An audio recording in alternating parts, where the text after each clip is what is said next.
সবাই একটু কমেন্ট করে জানিয়ে দাও তো সাউন্ড ক্লিয়ার আছে কিনা।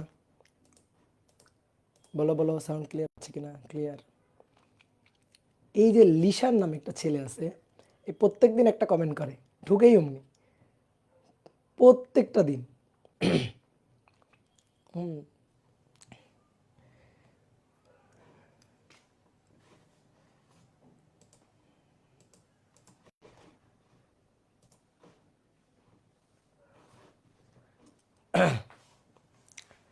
ওকে, তো চলো শুরু করে দিই।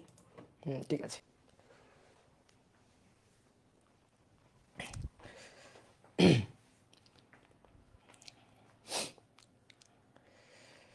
এই যে লিশান, হ্যাঁ লিশান, লিশান এই ছেলেটা প্রত্যেকদিন কমেন্ট করে, আগুন দাদা, আগুন দাদা, আগুন। আগুন কেন রে ভাই, এই শীতের মধ্যে তুই আগুন পাচ্ছিস কোথায়? ওকে, আসো। তো সবাইকে শুভেচ্ছা জানাচ্ছি নিউটনের বলবিদ্যা অধ্যায়ের 16 নম্বর ক্লাসে। আমরা এর আগে এই অধ্যায়ের 15টা ক্লাস করে ফেলছি। এই অধ্যায়টা আমরা ইন ডিটেলস সব কিছুই পড়তেছি এবং আমরা এই অধ্যায়ের প্রচুর প্রচুর ম্যাথ প্রবলেম সলভ করতেছি। এই অধ্যায়টা ভিক্টরের মতো একটা বড় অধ্যায়। তো আজকে আমরা এই অধ্যায়ের বলতে গেলে কৌণিক গতির মূল যে কোর অংশ, সেই কোর অংশে প্রবেশ করব। আজকে আমাদের পড়ার টপিক হচ্ছে জড়তার ভ্রামক। জড়তার ভ্রামক বা মোমেন্ট অফ ইনারশিয়া। তো চলো আমরা শুরু করে দিই। জড়তার ভ্রামক।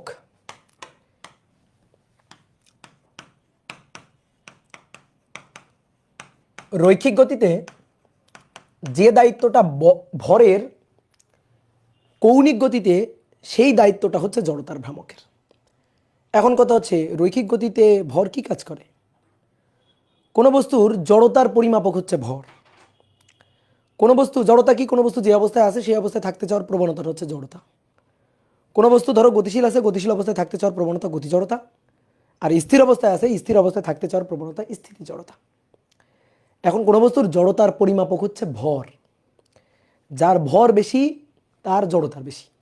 দেখো আমি হচ্ছে হ্যাংলা পাতলা মানুষ, আমার ভর কম, আমার জড়তা কম। আমি মনে করো ছোটাছুটি বেশ ভালোই করতে পারবো। কিন্তু মনে করো যে বেশ একটু মনে করো মোটা সোটা লোক, ঠিক আছে, আমাদের অভিদত্ত তুষার ভাই চিন্তা করো, তো একটু মোটা সোটা, একটু ভুঁড়ি হয়ে গেছে, তো তার একটু জড়তা বেশি। তার মনে করো নড়তে চড়তে উঠতে বসতে একটু কিন্তু মনে করো যে আমার মতো এত ছটফট করে করতে পারবে না। কিন্তু আমি যেমন হ্যাংলা পাটকাঠির মতো, আমি যেমন তাড়াতাড়ি মনে করো নড়াচড়া করতে পারবো, মুভ করতে পারবো, তো অভিদত্ত তুষার আমাদের রয়্যাল টিচার, সে কিন্তু অত ভালো করে মুভ করতে পারবে না, একটু গতি মন্থর লাগবে আর কি। তো এই যে যার ভর বেশি তার জড়তার ভ্রামকটা বেশি, মানে ব্যাপারটা এরকম, তার জড়তাটা বেশি। জড়তার ভ্রামক পরে আসছি, তাহলে যার ভর বেশি তার হচ্ছে জড়তাটা বেশি। কি ক্লিয়ার? কথা বুঝছো? তাহলে তোমাকে একটা উদাহরণ দিয়ে দেখাই। মনে করো এই একটা বস্তু, এই বস্তুটার ভর হচ্ছে 5 কেজি, আর একটা বস্তু, এই বস্তুটার ভর হচ্ছে ধরো 2 কেজি। একটু ছোট করে আঁকি, এটা 2 কেজি। তুমি এই বস্তুর উপরেও বল দিতে পারো 10 নিউটন, তুমি এই বস্তুর উপর তোমার দেওয়া সর্বোচ্চ বল দিতে পারো 10 নিউটন। বলো তো, দুটোই তো স্থির অবস্থায় আছে, তুমি কোনটাকে গতিশীল করতে পারবা সহজে এবং গতি বৃদ্ধিটা কোন বস্তুর বেশি তাড়াতাড়ি হবে বলো, বা বেশি হবে কোনটার? 2 কেজি হালকা, 5 কেজি ভারী। যেটা ভারী বেশি তার ধাক্কা দিয়ে ঠেলে গতিশীল করা কঠিন। এবং তুমি ম্যাথমেটিক্যালি দেখো, 10 নিউটন 5 কেজি, যদি আমি বলি ত্বরণ কত বের করো, স্থির অবস্থায় আছে দুটো বস্তুই, তাহলে ত্বরণ কত বের করো, তাহলে 10/5 কত, 2 মিটার পার সেকেন্ড স্কয়ার।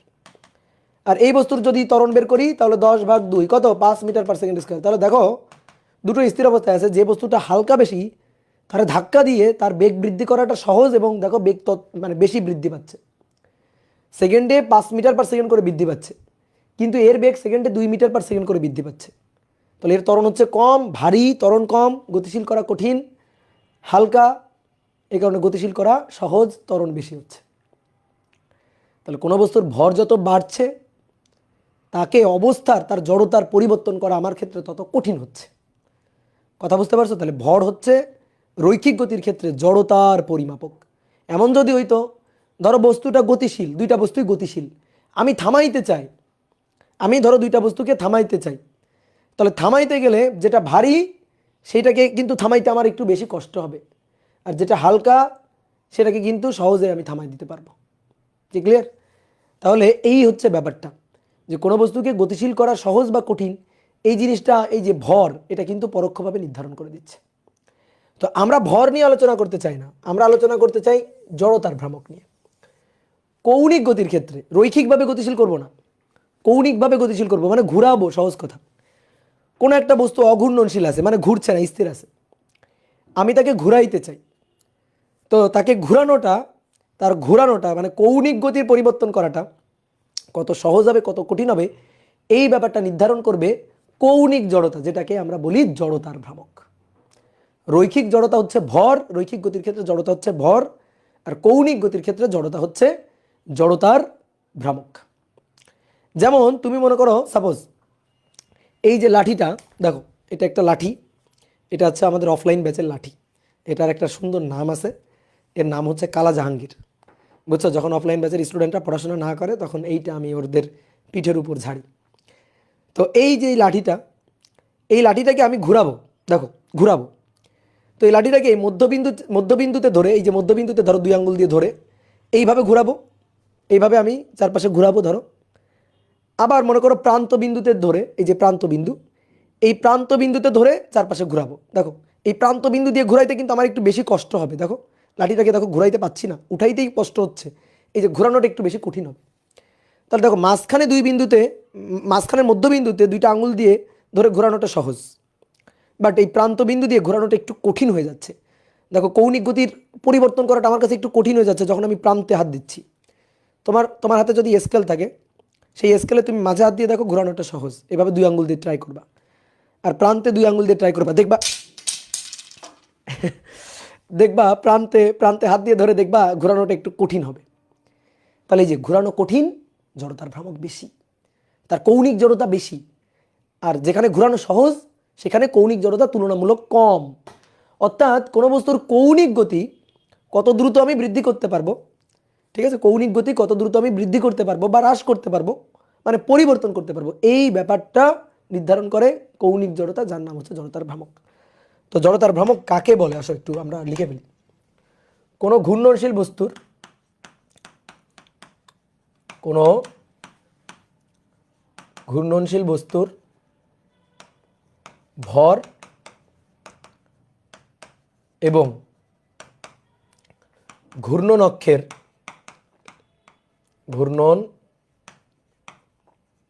অক্ষের ব্যাসার্ধের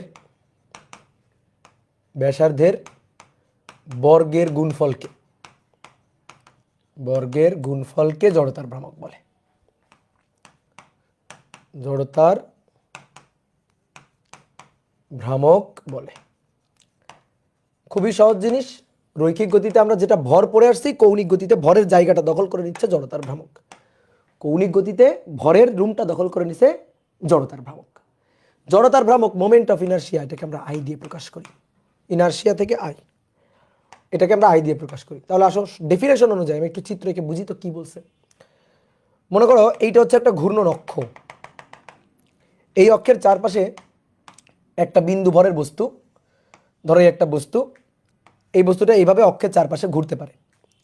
তাহলে সে যে ব্যাসার্ধ নিয়ে ঘুরে, ঘূর্ণন পথের যে ব্যাসার্ধটা সেটা হচ্ছে আর, আর এই বস্তুর যে ভরটা, সেই বস্তুর ভরটা হচ্ছে এম। তা আমি এখন এই বস্তুটার জড়তার ভ্রামক চাই। তো ডেফিনেশন অনুযায়ী এই বস্তুর জড়তার ভ্রামক মানে মোমেন্ট অফ ইনার্শিয়া, এইটা হচ্ছে বস্তুর ভর এবং ঘূর্ণন অক্ষের যে ব্যাসার্ধ, দ্যাট ইজ আর, এই আর তার বর্গের গুণফলের সমান। তাহলে জড়তার ভ্রামক হবে ভর এবং ঘূর্ণন অক্ষ থেকে ব্যাসার্ধের যে বর্গ, সেই বর্গের গুণফল। তো এটাই হচ্ছে জড়তার ভ্রামক, that is M R square. Okay, এটাই হচ্ছে জড়তার ভ্রামকের সূত্র। দেখো ব্যাপারটা বোঝো, কোনো একটা বস্তুকে ঘুরানো কত সহজ হবে, কঠিন হবে, এই ব্যাপারটা আমরা চিন্তা করতে চাই। তাহলে তুমি চিন্তা করো তো, তুমি আমাকে বলবা দেখো কেন এম এবং আর স্কোয়ার আসলো। আমরা একটু গেস করতে পারি যে ঘুরানো সহজ বা ঘুরানো কঠিন, এই ব্যাপারটা মানে কৌণিক জড়তা, এই ব্যাপারটা আই, তো সেটা কার কার উপর নির্ভর করে। ধরো তোমাকে আমি বললাম 2 মিটার দৈর্ঘ্যের একটা সুতায় বেঁধে তুমি 5 কেজি ভরের একটা বস্তুকে ঘোরাবা। 2 মিটার দৈর্ঘ্যের সুতায় বেঁধে, 2 মিটার দৈর্ঘ্যের সুতায় বেঁধে তুমি 1 কেজি ভরের একটা বস্তুকে ঘোরাবা। সুতার দৈর্ঘ্য একই, 2 মিটার 2 মিটার। 5 কেজি ভরকে ঘোরাবা, তারপরে 1 কেজি ভরকে ঘোরাবা। তুমি বলো কোন ক্ষেত্রে কৌণিক গতির পরিবর্তন করাটা সহজ? বলো। সহজ। 1 কেজির ক্ষেত্রে সহজ, 5 কেজির ক্ষেত্রে কঠিন। এর কঠিন মানে এর জড়তা বেশি, তার মানে এর জড়তার ভ্রামক বেশি, আর এর জড়তার ভ্রামক কম। তাহলে দেখো তো জড়তার ভ্রামক ঘূর্ণরকের ব্যাসার্ধ কিন্তু একই আছে, দেখো আর কিন্তু সেম। তাহলে আর যদি সেম থাকে, আর যদি সেম থাকে, তাহলে এই জড়তার ভ্রামকটা ভরের সাথে কেমন সম্পর্কযুক্ত? সমানুপাতিক। ভর বাড়লে বাড়বে, তাই হচ্ছে জড়তার ভ্রামক, ভর বাড়লে বাড়বে। তো দেখো ভরের সাথে সমানুপাতিক, কিন্তু ফিল করা গেছে, মিলানো যাচ্ছে। আচ্ছা এবার আসো দেখি তো, আর এর সাথে যে সমানুপাতিক মানে আর এর বর্গের সাথে, বাট আর বাড়লে যে আই বাড়ে সেটা একটু বুঝি তো দেখি। মনে করো তোমাকে আমি বললাম তুমি 2 মিটার দৈর্ঘ্যের একটা সুতায় বেঁধে 2 কেজি ভরের একটা বস্তুকে ঘোরাবা, আর তুমি 6 মিটার দৈর্ঘ্যের একটা সুতায় বেঁধে ওই একই 2 কেজি ভরের বস্তুটাকে ঘোরাবা। মানে এবার দেখো, এবার ভর সেম কিন্তু ঘূর্ণন পথের ব্যাসার্ধটা বেশি, বেশি কম আর কি। এইবার বলো কোন ক্ষেত্রে আমার ঘুরাইতে গেলে বেশি কঠিন, বেশি কষ্ট হবে? বলো দেখি, ফিল করো। অবশ্যই 6 মিটার, অবশ্যই 6 মিটার।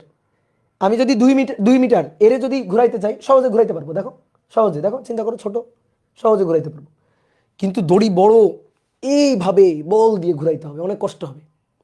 তাহলে সেকেন্ড ক্ষেত্রে কঠিন, ফার্স্ট ক্ষেত্রে সহজ। তাহলে দেখো ভর একই, কিন্তু দূরত্ব যত বেশি হচ্ছে জড়তার ভ্রামক তত বেশি হচ্ছে, এবং এটা বর্গের সমানুপাতিক, বুঝলো? তাহলে এটাই হচ্ছে আমাদের জড়তার ভ্রামকের সূত্র। এবার বলো তো জড়তার ভ্রামক কি রাশি ভাইয়া? জড়তার ভ্রামক কি রাশি? জড়তার ভ্রামক স্কেলার রাশি। জড়তার ভ্রামক স্কেলার রাশি। কিভাবে বুঝলাম যে স্কেলার রাশি? স্কেলার রাশি বুঝলাম কিভাবে? দেখো সূত্র দেখলেই বোঝা যায়। I equal to M R square. M তো ভর, তো ভর সে তো স্কেলার, ভর স্কেলার, ভর তো আর ভেক্টর না। কিন্তু আর কিন্তু ভেক্টর, আর এর একটা পরিচয় আছে, এর নাম হচ্ছে ব্যাসার্ধ ভেক্টর। এই আর এর পরিচয় হচ্ছে ব্যাসার্ধ ভেক্টর, আর এর পরিচয় হচ্ছে ব্যাসার্ধ ভেক্টর, রেডিয়াস ভেক্টর। এই যে ঘূর্ণন অক্ষ থেকে বস্তুর দিকে হচ্ছে ডিরেকশনটা, তো এটা হচ্ছে ব্যাসার্ধ ভেক্টর। এবার moment of inertia I equal to M R square. M scalar কিন্তু আর স্কোয়ার, এ কিন্তু স্কেলার, মানে ভেক্টর না আর কি। M scalar R square scalar. দেখো কেমনে, R dot R, R vector but R square scalar. R dot R, R এর মান, আর এর মান তাদের মধ্যবর্তী কোণের cos θ। আর আর এর মধ্যবর্তী কোণ কত? cos 0। That is R square. R square কোন গুণ থেকে পাওয়া যাচ্ছে? কোন গুণ, কোন গুণ বলো, কোন গুণ থেকে পাওয়া যাচ্ছে? ডট গুণ। এবার ডট গুণে আমরা যে ফলাফলটা পাই তারে কি বলে? কি ফলাফল পাই? ডট গুণের ফলাফল কেমন হয়? স্কেলার। তাহলে R square, R vector but আর স্কোয়ারটা ভাইয়া স্কেলার, তাই না? তাহলে দুটো স্কেলার রাশির গুণফল কোনোদিন ভেক্টর হতে পারে? এই কারণে জড়তার ভ্রামক স্কেলার রাশি। জড়তার ভ্রামক স্কেলার রাশি। ধরো কোনো একটা সিস্টেমে একটা বিন্দু ভর নেই, অনেকগুলো বিন্দু ভর আছে। তো আমি সেই সিস্টেমের জড়তার ভ্রামক বের করবো। তা খুবই সহজ কথা, আমি সেই সিস্টেমের জড়তার ভ্রামক বের করতে চাই, তাহলে ওই সিস্টেমে যতগুলো ভর আছে সবার জড়তার ভ্রামক ঘূর্ণন অক্ষের সাপেক্ষে বের করে যোগ করে দিব। জাস্ট যোগ, কোনো ভেক্টর হিসাব না, জাস্ট যোগ করে দিব। তাহলে আমি জড়তার ভ্রামকের, টোটাল জড়তার ভ্রামকের মান কত সেটা আমি পেয়ে যাব। কি ক্লিয়ার? কথা বুঝছো? ওকে, এইবার আসো, চলো চলো চলো চলো আমরা এবার কয়েকটা ক্ষেত্রে জড়তার ভ্রামকের হিসাব নিকাশ দেখব। তো প্রথমে আসো, এক, বিন্দু ভরের বস্তুর জন্য জড়তার ভ্রামক। বিন্দু ভরের বস্তুর জন্য, বিন্দু ভরের বস্তুর জন্য জড়তার ভ্রামক।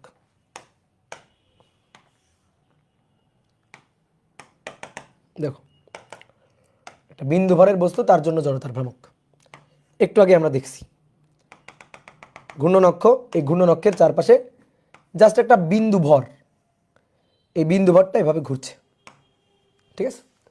এর ভর কত? এম, ঠিক আছে? একটা কণা, জাস্ট একটা বিন্দু ভর, ঘূর্ণন অক্ষ থেকে কণার দূরত্ব কত? আর। তাহলে জড়তার ভ্রামক I equal to M R square. এবার দেখো এই বিন্দু ভরের বস্তু, এই ব্যাপারটা কিন্তু আপেক্ষিক, এই ব্যাপারটা আপেক্ষিক, ভালো করে বুঝবা। যদি আমি তোমার জিজ্ঞেস করি যে পৃথিবী এটা কি একটা বিন্দু ভর, তুমি বলবা না যে ভাই পৃথিবী বিশাল ভর। কিন্তু পৃথিবী যখন সূর্যের চারপাশে ঘুরবে তখন সে কিন্তু একটা বিন্দু ভর। অর্থাৎ আমি যদি বলি পৃথিবীর জড়তার ভ্রামক নিজ অক্ষে জড়তার ভ্রামক নিজ অক্ষে ঘুরবে, তখন কিন্তু এমআর স্কোয়ার না। কিন্তু পৃথিবী যখন সূর্যের চারপাশে ঘুরবে তখন পৃথিবী একটা বিন্দু ভরের মতোই। কারণ সূর্যের কেন্দ্র থেকে দেখো, এটা হচ্ছে সূর্য, সূর্যের কেন্দ্র থেকে পৃথিবীর কেন্দ্রের যে দূরত্ব, বিশাল দূরত্ব, 15 কোটি কিলোমিটার, এইভাবে ঘুরতেছে বিশাল একটা বৃত্তাকার পথে। তাহলে এই দূরত্বের তুলনায় এই যে বস্তুটা, এই বস্তুটা হচ্ছে একটা বিন্দু ভর। এই দূরত্বের তুলনায় এই যে ভরটা, এই ভরটা হচ্ছে একটা বিন্দু ভর। তাহলে জড়তার ভ্রামক আই ইকুয়াল টু কি হবে, এমআর স্কোয়ার। বুঝতে পারছো? কিন্তু পৃথিবীকে যদি আমি বলি পৃথিবী নিজ অক্ষে ঘুরতেছে, নিজের অক্ষে ঘুরতেছে, তখন সে কিন্তু আর বিন্দু ভর না। তাহলে এই বিন্দু ভরের ব্যাপারটা কিন্তু আপেক্ষিক। এবং নিউক্লিয়াসের চারপাশে ইলেকট্রন ঘুরতেছে, সেটা একটা বিন্দু ভর, বুঝতে পারছো? তো আসো এইবার 2 নম্বর বলা হচ্ছে যে একটা বিন্দু ভরের সিস্টেম,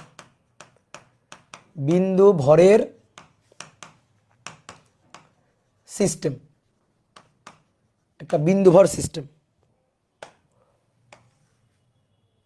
এই বিন্দু ভর সিস্টেমের জন্য জড়তার ভ্রামক। এটা আবার কেমন জিনিস?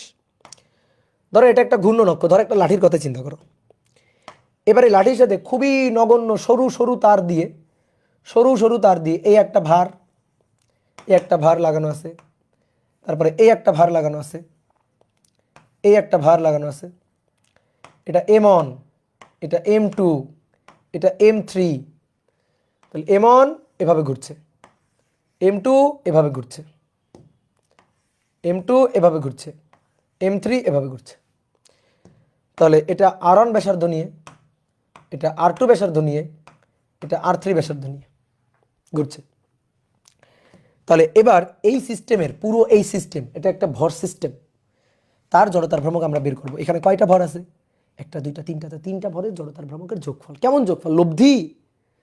কেমন যোগফল করব? লব্ধি করব না, কারণ ভেক্টর রাশি না তো, স্কেলার রাশি, জাস্ট স্কেলার যোগ করে দিব। তাহলে M1 এর জন্য জড়তার ভ্রামক I1, M2 এর জন্য I2 আর M3 এর জন্য I3। তাহলে ভাইয়া অতএব I equal to M1 R1 square, M2 R2 square, M3 R3 square, M3 R3 square. এই তাহলে জড়তার ভ্রামক এইভাবে হিসাব নিকাশ করতে হবে। যদি আরও কয়েকটা বস্তু থাকতো তাহলে একটা করে যোগ করতাম। এরকম 10টা, 50টা, 100টা যদি বিন্দু ভর কোনো একটা সিস্টেমে থাকে, তার জড়তার ভ্রামক বের করতে গিয়ে এভাবে আমরা যোগ করে ফেলবো, জাস্ট স্কেলার যোগ, কোনো লব্ধি টব্ধির হিসাব না। ঠিক আছে? এইবার আসো নিরবিচ্ছিন্ন ভর বিশিষ্ট বস্তুর জন্য জড়তার ভ্রামক। এইটা সবচেয়ে ইম্পর্টেন্ট। নিরবিচ্ছিন্ন ভর বিশিষ্ট বস্তুর জন্য জড়তার ভ্রামক।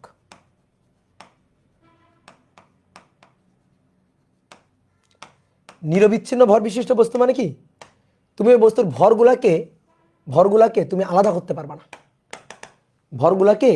বিন্দু ভরগুলাকে একটা করে আলাদা করতে পারবা না। একসাথে একটা দৃঢ় বস্তু, একটা দৃঢ় বস্তু হতে পারে, একটা নিরেট গোলক, হতে পারে একটা নিরেট সিলিন্ডার। ঠিক আছে? অথবা মনে করো এরকম আঁকাবাঁকা একটা পাথরের খণ্ড, এরকম কিছু একটা। তো এর জড়তার ভ্রামক আমরা বের করতে চাই কোন অক্ষের সাপেক্ষে? ধরো এই অক্ষের সাপেক্ষে, ডট ডট ডট ডট, এই যে ভেতর দিয়ে অক্ষটা চলে গেছে, এইভাবে ঘুরবে। তাহলে দেখো এইটারে কিন্তু এইবার একটা কাহিনী হয়ে গেছে, এইটারে কিন্তু তুমি একটা বিন্দু ভর বলতে পারবে না, কারণ এবার এই মাঝখান দিয়ে অক্ষ গেছে এবং এই বস্তুটা অসংখ্য বিন্দু বিন্দু বিন্দু বিন্দু বিন্দু বিন্দু ভরের সমষ্টি। কিন্তু যদি এইটারে সাপোজ শোনো, এই পাথরখণ্ডটারে, এই যে পাথরখণ্ডটা মনে করো, এই পাথরখণ্ডটা এইখানে চলে গেছে, আর এইটা হচ্ছে ঘূর্ণন অক্ষ। এই ঘূর্ণন অক্ষ থেকে পাথরখণ্ডটা আর ব্যাসার্ধের বিশাল একটা বৃত্তাকার পথে ঘুরবে, তখন কিন্তু এর আমি জড়তার ভ্রামক বলতে পারবো। কিন্তু এ যদি নিজ অক্ষে, এর জড়তার ভ্রামক তখন বিন্দু ভরের জড়তার ভ্রামক বলতে পারবো। বাট সে যদি নিজ অক্ষে ঘুরতে থাকে তাহলে কিন্তু এর জড়তার ভ্রামক আর আমি বিন্দু ভরের জন্য জড়তার ভ্রামকের যে সূত্র সেটা আর খাটাইতে পারবো না। বুঝতে পারছো? সেটা আর খাটাতে পারবো না। ক্লিয়ার? তাহলে আমরা এখন এই নিরবিচ্ছিন্ন ভর বিশিষ্ট বস্তুর জড়তার ভ্রামক বের করতে চাই। দেখো এর বিন্দু বিন্দু ভরগুলোকে আলাদা করা যাবে না। তাহলে এই বস্তুটা অসংখ্য তো কণার সমন্বয়ে তৈরি, তাই না? ভাইয়া সূত্র প্রতিপাদন দেখাবে না, এই সূত্র প্রতিপাদন শুরুই তো হয়নি, আমি তোমার আগে জড়তার ভ্রামক চিনাচ্ছি। ঠিক আছে, জড়তার ভ্রামকের সংজ্ঞা হচ্ছে I equal to M R square, এটার তো আর প্রমাণ হবে না। ঠিক আছে, জড়তার ভ্রামক I equal to M R square, এটার প্রমাণ হবে না, এইটা জাস্ট মাথায় রাখবা। এবার তারপরে বাদ বাকিগুলোর ডেরিভেশন আমরা দেখাবো। তাহলে আসো, এই বস্তুটা জড়তার ভ্রামক চাই, তাহলে এই বস্তুটা অসংখ্য বিন্দু বিন্দু বিন্দু বিন্দু বিন্দু বিন্দু কণার সমন্বয় গঠিত। তাহলে আমরা এইটারে এরকম অসংখ্য বিন্দু বিন্দু ভরের সমষ্টি চিন্তা করতে পারি এরকম।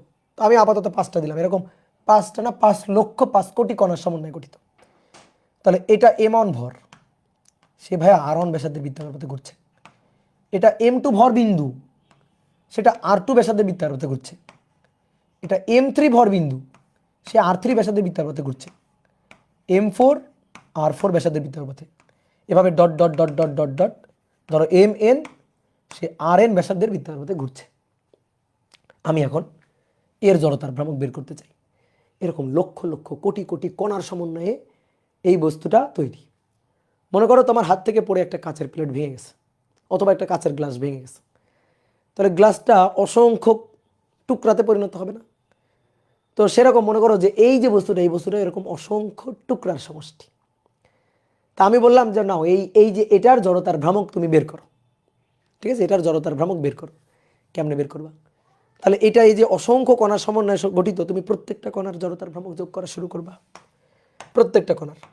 তাহলে I equal two ion plus I2, এইভাবে ion ion plus I2 plus I3 plus dot dot dot dot dot dot dot dot dot dot IN যোগ করা শুরু করবা।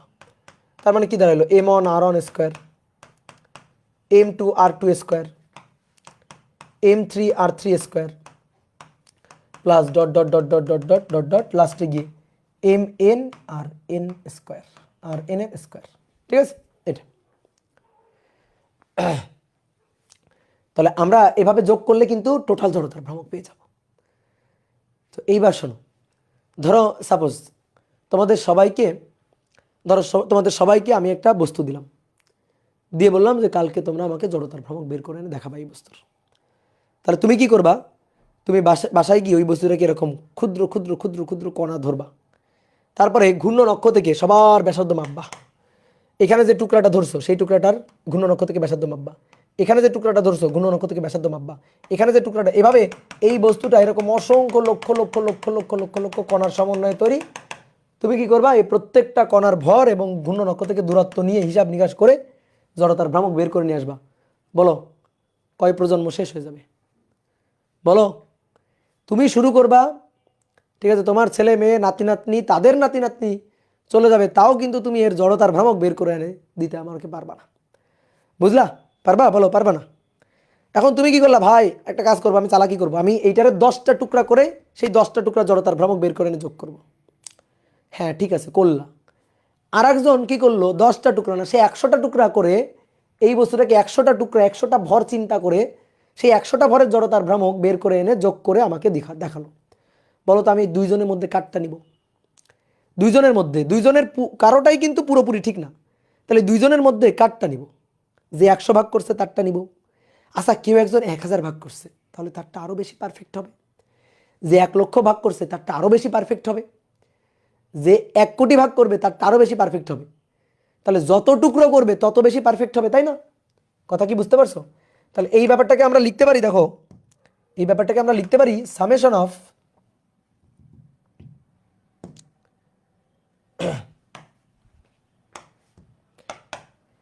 এই ব্যাপারটাকে আমরা লিখতে পারি summation of M R square. ভালো করে বুঝিও, যেখানে এন এর মান 1 থেকে শুরু করে এন এর মান এন পর্যন্ত ছিল, এন এর মান এন, তাহলে এন এর মান যত বেশি হবে, যত বেশি সংখ্যক টুকরো যোগ করা যাবে তত জড়তার ভ্রামকের এক্সাক্ট মানটা পাওয়া যাবে।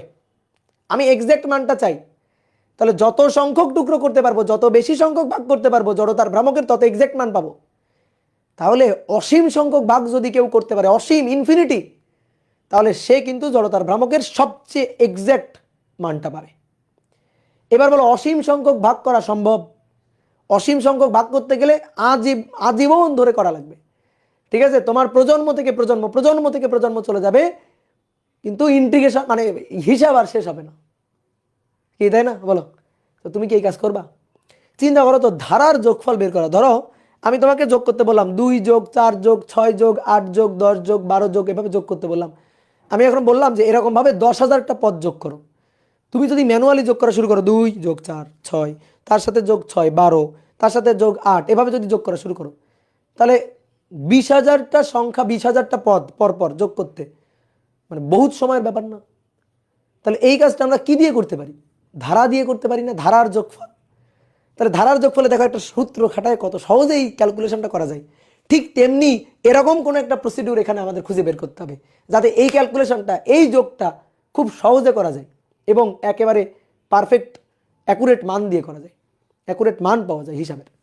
তাহলে এম আর স্কোয়ার, তাহলে এন এর মান যত বেশি হবে, এন এর মান যত বেশি হবে তত কিন্তু আমি সঠিক মান পাবো। তো এন এর মান যদি ইনফিনিটি হয় তাহলে সবচেয়ে সঠিক মান পাবো। এন এর মান যদি ইনফিনিটি হয় সবচেয়ে সঠিক মান পাবো। তাহলে summation of N equal to 1 থেকে শুরু করে ইনফিনিটি। এবার দেখো তো, যখন আমি এইটারে অসীম সংখ্যক ভাগে ভাগ করব, অসীম সংখ্যক, তখন প্রত্যেকটা টুকরা, চিন্তা করো তোমার তোমার যে ওই যে বলছিলাম কাচের একটা গ্লাস, এটা ভেঙে টুকরা টুকরা টুকরা টুকরা হয়ে গেছে। তো তুমি সেইখান থেকে মনে করো অসীম সংখ্যক টুকরা হয়ে গেছে, যত বেশি টুকরা করবা টুকরাগুলোর ভর কিন্তু তত ক্ষুদ্র হবে।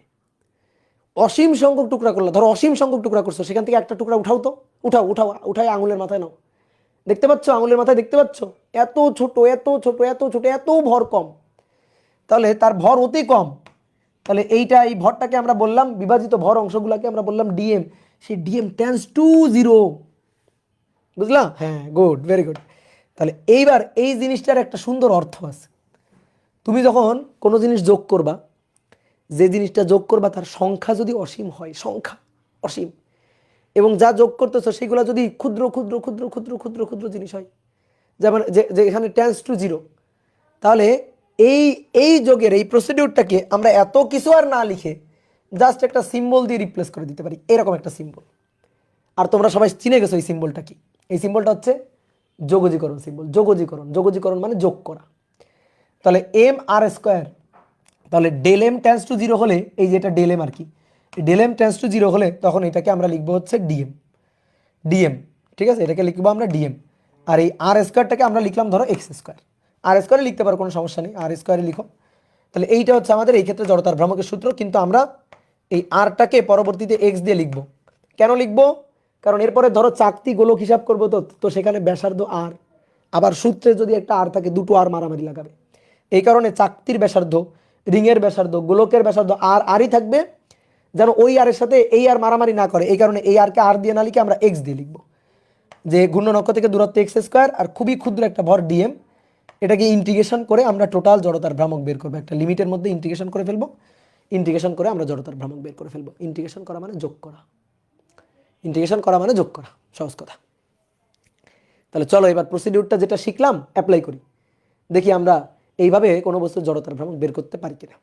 ওকে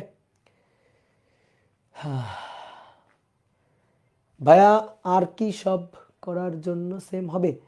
দেখি কি হয়, দেখো দেখি কি হয়। এবার আমরা দেখবো তো হিসাব। লিখে গেল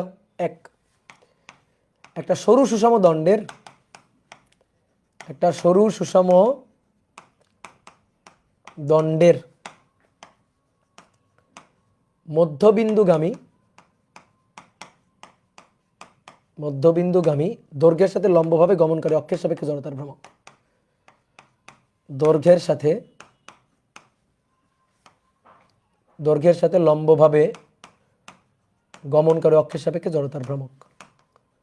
গমনকারী অক্ষের সাপেক্ষে জড়তার ভ্রামক।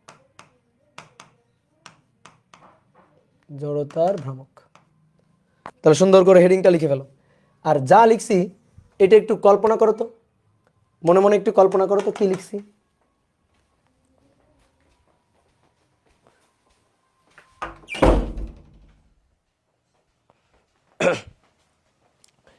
মনে মনে একটু কল্পনা করো কি কি লিখছি। দেখো, একটা সরু সুষম দণ্ড, এরকম একটা সরু সুষম দণ্ড। সরু মানে ব্যাস অতি নগণ্য, বুঝলা? আর সুষম কেন? সুষম হচ্ছে তুমি যদি এরকম ভাবো, এরকম আঁকা বাঁকা একটা দণ্ড ভাবো, তাহলে তো সমস্যা। এই কারণে সুষম, অর্থাৎ প্রতিটা জায়গায় ভরের ঘনত্ব আর কি, ভর ঘনত্ব সমান, ঠিক আছে, ঘনত্ব সমান, সুষম, সব জায়গায় ব্যাস একই রকম, ব্যাস একই রকম, কোথাও মোটা কোথাও চিকন, এরকম না। তো এবার এইটা হচ্ছে দৈর্ঘ্য, এটা হচ্ছে দৈর্ঘ্য, দৈর্ঘ্যের সাথে লম্বভাবে গমনকারী অক্ষ, এই অক্ষের চারপাশে এভাবে ঘুরতে থাকবে, ঠিক আছে, এই অক্ষের চারপাশে এভাবে ঘুরতে থাকবে। তা আমরা এর জড়তার ভ্রামক চাই, যেখানে লাঠিটার কথা বলছি, যে লাঠিটার মোট ভর এটা হচ্ছে এম, এবং লাঠিটার মোট যে দৈর্ঘ্য এটা হচ্ছে ছোট হাতের এল। এবার শোন, এই যে ঘূর্ণন অক্ষটা, এই ঘূর্ণন অক্ষ থেকে দেখো তো প্রত্যেকটা এই লাঠিটার প্রত্যেকটা সরু সুষম দণ্ডের প্রত্যেকটা বিন্দুর দূরত্ব কি সমান আছে? দেখো ভাই, কখন ইন্টিগ্রেশন করবা আর কখন ইন্টিগ্রেশন করবা না, তার এক লাইনের উত্তর হচ্ছে ঘূর্ণন অক্ষ থেকে যদি দেখো ওই বস্তুটার যে যার জড়তার ভ্রামক বের করতে হবে, তার যদি প্রত্যেকটা বিন্দুর দূরত্ব সেম থাকে, তাহলে কোনো ইন্টিগ্রেশন করার দরকার নেই, ডাইরেক্ট সূত্র এম আর স্কোয়ার। যদি দেখো দূরত্ব সেম প্রত্যেকটা বিন্দু থেকে, বাট প্রত্যেকটা বিন্দু থেকে দূরত্ব যদি সেম না হয়, তখন তোমার ইন্টিগ্রেশন করতে হবে। তো তুমি দেখো, আমি যদি লাঠিটাকে অসংখ্য ক্ষুদ্র ক্ষুদ্র ক্ষুদ্র ক্ষুদ্র বিন্দু বিন্দু চিন্তা করি, তাহলে এক একটা বিন্দু দেখো ঘূর্ণন অক্ষ থেকে এক একটা অবস্থানে আছে। দেখো এক একটা বিন্দু ঘূর্ণন অক্ষ থেকে এক একটা, এটা হচ্ছে আমার ঘূর্ণন অক্ষ, তাহলে আমি যে কোনো দূরত্ব কাউন্ট করবো এই ঘূর্ণন অক্ষ থেকে, এটা হচ্ছে আমাদের ঘূর্ণন অক্ষটাই হবে আমাদের রেফারেন্স পয়েন্ট, মানে মূল বিন্দু। তাহলে এর থেকে এইদিকে এই যে কোনো পয়েন্টের দূরত্ব দেখো, এক একটা পয়েন্টের দূরত্ব এক এক রকম, এদিকেও তাই, এক একটা পয়েন্টের দূরত্ব এক এক রকম। তো আমরা এর জড়তার ভ্রামকটা চাই, তাহলে যেহেতু এক একটা বিন্দু থেকে দূরত্ব এক এক রকম, তাহলে এই কারণে আমরা কি করবো, লাঠি থেকে একটা ছোট্ট ক্ষুদ্র অংশ কেটে নেব, ছোট্ট খুবই ক্ষুদ্র, ওই যে ডিএম সূত্র একটু আগে দেখলাম না, ডিএম এক্স স্কয়ার ডিএম, তো এরকম ছোট্ট ক্ষুদ্র একটা অংশ আমরা কেটে নেব, এই যে কেটে নিলাম। এই ক্ষুদ্র অংশটুকুর ভর কত? এই ক্ষুদ্র অংশটুকুর ভর তার পুরো ভর এম না, তাহলে এই ক্ষুদ্র অংশটুকুর ভর হচ্ছে খুবই ক্ষুদ্র ভর, দ্যাট ইজ ডিএম, খুবই ক্ষুদ্র, টেন্স টু জিরো। এখানে এর যে দৈর্ঘ্যটুকু, এর যে দৈর্ঘ্যটুকু, এইটুকু যে দৈর্ঘ্য, এই যে এইটুকু দৈর্ঘ্য, এই দৈর্ঘ্যটুকু হচ্ছে ডিএক্স, দৈর্ঘ্যটুকু ডিএক্স, পুরো দৈর্ঘ্য কত এল, তার থেকে ডিএক্স দৈর্ঘ্য, ডিএক্স দৈর্ঘ্যের একটা ক্ষুদ্র অংশ আমরা কেটে নিছি। আর ঘূর্ণন অক্ষ থেকে ওই ক্ষুদ্র অংশের দূরত্ব কত? তো ঘূর্ণন অক্ষ এইটা, এখান থেকে এই ক্ষুদ্র অংশের দূরত্ব এইটা হচ্ছে এক্স, এক্স দূরে ডিএক্স পুরুত্বের, এক্স দূরে ডিএক্স পুরুত্বের বা ডিএক্স দৈর্ঘ্যের একটা ক্ষুদ্র অংশ কেটে নিয়েছি, যার ভর ডিএম। এইবার তুমি চিন্তা করো, পুরো লাঠির কথা বাদ দাও, পুরো লাঠিটার কথা বাদ দাও তো ভাই, পুরো লাঠির কথা বাদ দিয়ে তুমি শুধু এই ক্ষুদ্র অংশটুকুর কথা চিন্তা করো তো, বলো এই যে ক্ষুদ্র অংশটুকু, এই ক্ষুদ্র অংশটুকু, এইটাকে কি তোমার বিন্দু একটা ভর বলে মনে হয়? দেখো এই যে ক্ষুদ্র অংশটুকু, এই ক্ষুদ্র একটা অংশটুকু, এটাকে কি বিন্দু ভর বলে মনে হয় কিনা? দেখো এই যে এতটুকু, ঘূর্ণন অক্ষ থেকে দূরত্ব হচ্ছে এক্স, আর এই ভর কত ডিএম, তাহলে এটা একটা বিন্দু ভর না? পুরো লাঠির কথা ভাবতে হবে না, এটা তো বিন্দু ভর, এটা তো একমত তুমি। আমি বললাম না এর জড়তার ভ্রামক কত, এটা যদি এইভাবে চারপাশে ঘুরতে থাকে, এক্স ব্যাসার্ধ নিয়ে যদি চারপাশে এভাবে ঘুরে, তো এর জড়তার ভ্রামকটা কত? তো এর তো জড়তার ভ্রামক খুব ইজি, এর জড়তার ভ্রামক হচ্ছে এক্স স্কোয়ার ডিএম। তো এটা তো পুরো লাঠির জড়তার ভ্রামক না, লাঠির একটা ক্ষুদ্র অংশের জড়তার ভ্রামক এটা। তো লাঠির ক্ষুদ্র অংশের জড়তার ভ্রামক হচ্ছে খুবই ক্ষুদ্র জড়তার ভ্রামক ডিআই। আমার লাগবে টোটাল আই, আমি টোটাল জড়তার ভ্রামক চাই। তাহলে টোটাল জড়তার ভ্রামক পাওয়ার জন্য কি করতে হবে, এটাকে ইন্টিগ্রেট করতে হবে, ডিআইকে ইন্টিগ্রেট করতে হবে। তাহলে অর্থাৎ আই ইকুয়াল টু, এই যে দেখো আমার কাঙ্ক্ষিত সূত্র ছিল এইটা, এক্স স্কোয়ার ডিএম। তাহলে আমি কি করব, ক্ষুদ্র একটা অংশ কেটে নিব, তার জড়তার ভ্রামক তো আমরা জানি এক্স স্কোয়ার ডিএম, সেটা বের করব, বের করে আমি পুরো লিমিটের মধ্যে ইন্টিগ্রেশন করলে পুরো লাঠিটার জড়তার ভ্রামক পাবো। এইবার দেখো এরকম ছোট্ট ছোট্ট ছোট্ট ছোট্ট ক্ষুদ্র ক্ষুদ্র ক্ষুদ্র ক্ষুদ্র ভর অংশ নিয়েই এই লাঠিটা তৈরি। তুমি দেখো এরকম ক্ষুদ্র ক্ষুদ্র, এরকম ক্ষুদ্র ক্ষুদ্র ছোট ছোট ছোট ছোট এরকম ভর অংশ, এই ভর অংশ নিয়েই হচ্ছে এরকম লাঠিটা তৈরি। দেখো এই যে পুরোটা এখান থেকে শুরু করে এরকম ক্ষুদ্র ক্ষুদ্র ক্ষুদ্র ক্ষুদ্র ভর অংশ নিয়ে কিন্তু লাঠিটা তৈরি। তাহলে আমরা একটা লিমিট খুঁজি, যে লিমিটের মধ্যে ইন্টিগ্রেশন করব, যে লিমিটের মধ্যে পুরো লাঠির ভর চলে আসে। বলো একটা লিমিট, যে লিমিটের মধ্যে পুরো লাঠির ভরটা চলে আসে। দেখো এইটা আমার মূল বিন্দু, কিন্তু এখান থেকে কাউন্ট, এইখান থেকে এই পর্যন্ত দেখো একেবারে এই যে এখানে যদি একটা কণা থাকে, এখানে যদি একটা ক্ষুদ্র অংশ থাকে, তাহলে তার দূরত্বটা L/2, তাহলে এটা তো ভাই আমাদের x0, তাহলে এটা হচ্ছে x = L/2, আর এই দিকে যেটা থাকবে সেটা হচ্ছে x = L/2। তাহলে লিমিট পেয়ে গেছে। আমি যদি বলি লাঠির পুরো দৈর্ঘ্যটা আমি কতটুকু লেন্থের মধ্যে পাবো, কতটুকু লেন্থের মধ্যে পুরো লাঠির দৈর্ঘ্যটা পাবো, তাহলে তুমি বলবা এই যে এখান থেকে ওই পাশের দূরত্ব L/2, এখান থেকে এই পাশের দূরত্ব L/2, তাহলে ভাইয়া L/2 থেকে L/2 এই দূরত্বের মধ্যে আমরা পাবো। কিন্তু ভুল হয়ে গেল, L/2 থেকে L/2 হয় না, ঠিক আছে? রাজশাহী থেকে রাজশাহী হয় না, রাজশাহী থেকে ঢাকা হয়। তো ব্যাপারটা হয়ে গেছে, তুমি বলছো L/2 থেকে L/2, দেখো এই L/2 আর এই L/2 কিন্তু একই স্থানাঙ্ক না। ইয়েস, একই স্থানাঙ্ক না। এটা যদি মূল বিন্দু হয়, L/2 থেকে L/2 হলে তো কিছুই হলো না, তাই না? L/2 থেকে L/2 তো কিছুই হলো না। তাহলে বুঝাইতে হবে যে লাঠি আছে -L/2 থেকে +L/2 এই দৈর্ঘ্যের মধ্যে, মাইনাস প্লাস স্থানাঙ্ক, এটা মূল বিন্দু 0। তাহলে এখান থেকে এই পজিটিভ দিক আর এখান থেকে এই পাশে নেগেটিভ দিক। তাহলে দেখো পুরো এই পুরো লাঠিটাকে যদি এরকম ক্ষুদ্র ক্ষুদ্র ক্ষুদ্র ক্ষুদ্র বিন্দু বিন্দু ভরে কাটা হয়, তাহলে একেবারে শেষ প্রান্তের যে ভরটা, লোয়ার পয়েন্টের যে ভরটা, সেটা আছে -L/2 দূরে, আর একেবারে শুরুর প্রান্ত বা আপার পয়েন্ট সেটা আছে +L/2 তে, -L/2 থেকে +L/2। তাহলে আমরা এখন জড়তার ভ্রামক চাই, I = ইন্টিগ্রেশন x² dm বসালাম, লিমিট -L/2 থেকে +L/2। এবার পড়ছি মারাত্মক মুসিবতে, মারাত্মক মুসিবতে পড়ে গেছি। এবার কি মুসিবত, কি সমস্যা? সমস্যা হচ্ছে যার লিমিট ইন্টিগ্রেশন করতে হবে তার সাপেক্ষে, কিন্তু আমাদের এখানে ঘটনা কি ঘটেছে জানো? এক্স এর লিমিট আর ভরের ডিএম এর সাপেক্ষে, মানে এম এর সাপেক্ষে ইন্টিগ্রেশন। দেখো লিমিট হচ্ছে এক্স এর -L/2 থেকে +L/2, এক্স এর লিমিট, দেখছো এক্স এর লিমিট, কিন্তু ইন্টিগ্রেশন ভরের সাপেক্ষে। তো মারাত্মক একটা সমস্যায় পড়লাম। সমস্যা থেকে কি দূর মানে উত্তরণ করব কিভাবে?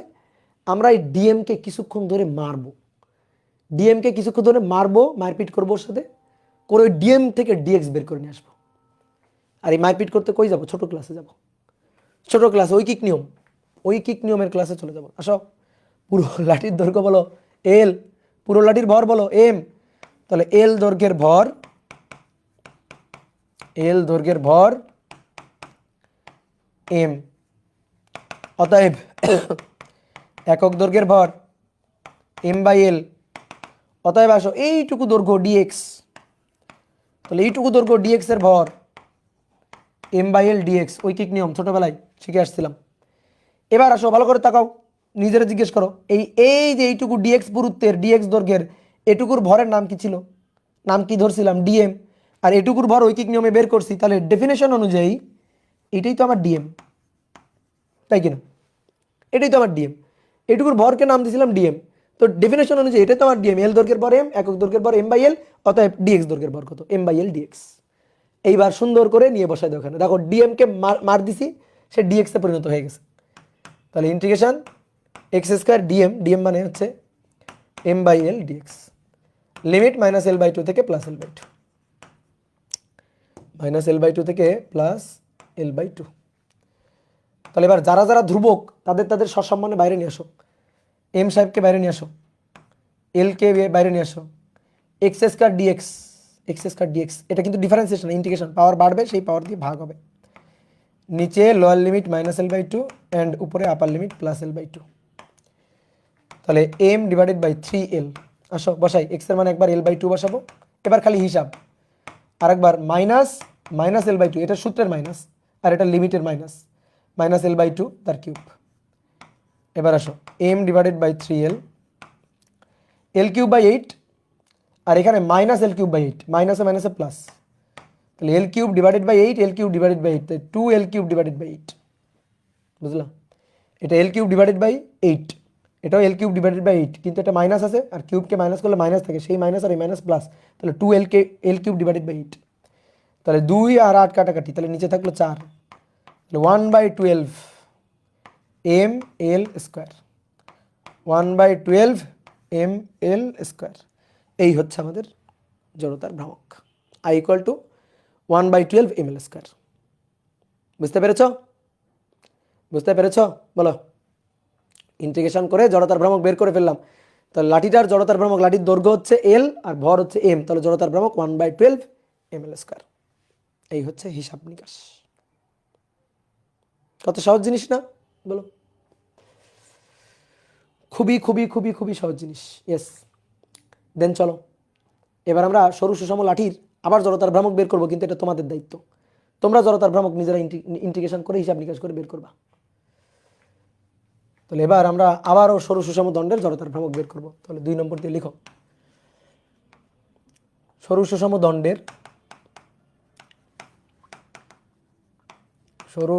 দণ্ডের প্রান্তবিন্দুগামী, এবার মধ্যবিন্দু না, প্রান্তবিন্দুগামী দৈর্ঘ্যের সাথে লম্বভাবে গমনকারী অক্ষের সাপেক্ষে, দৈর্ঘ্যের সাথে লম্বভাবে গমনকারী অক্ষের সাপেক্ষে জড়তার ভ্রামক।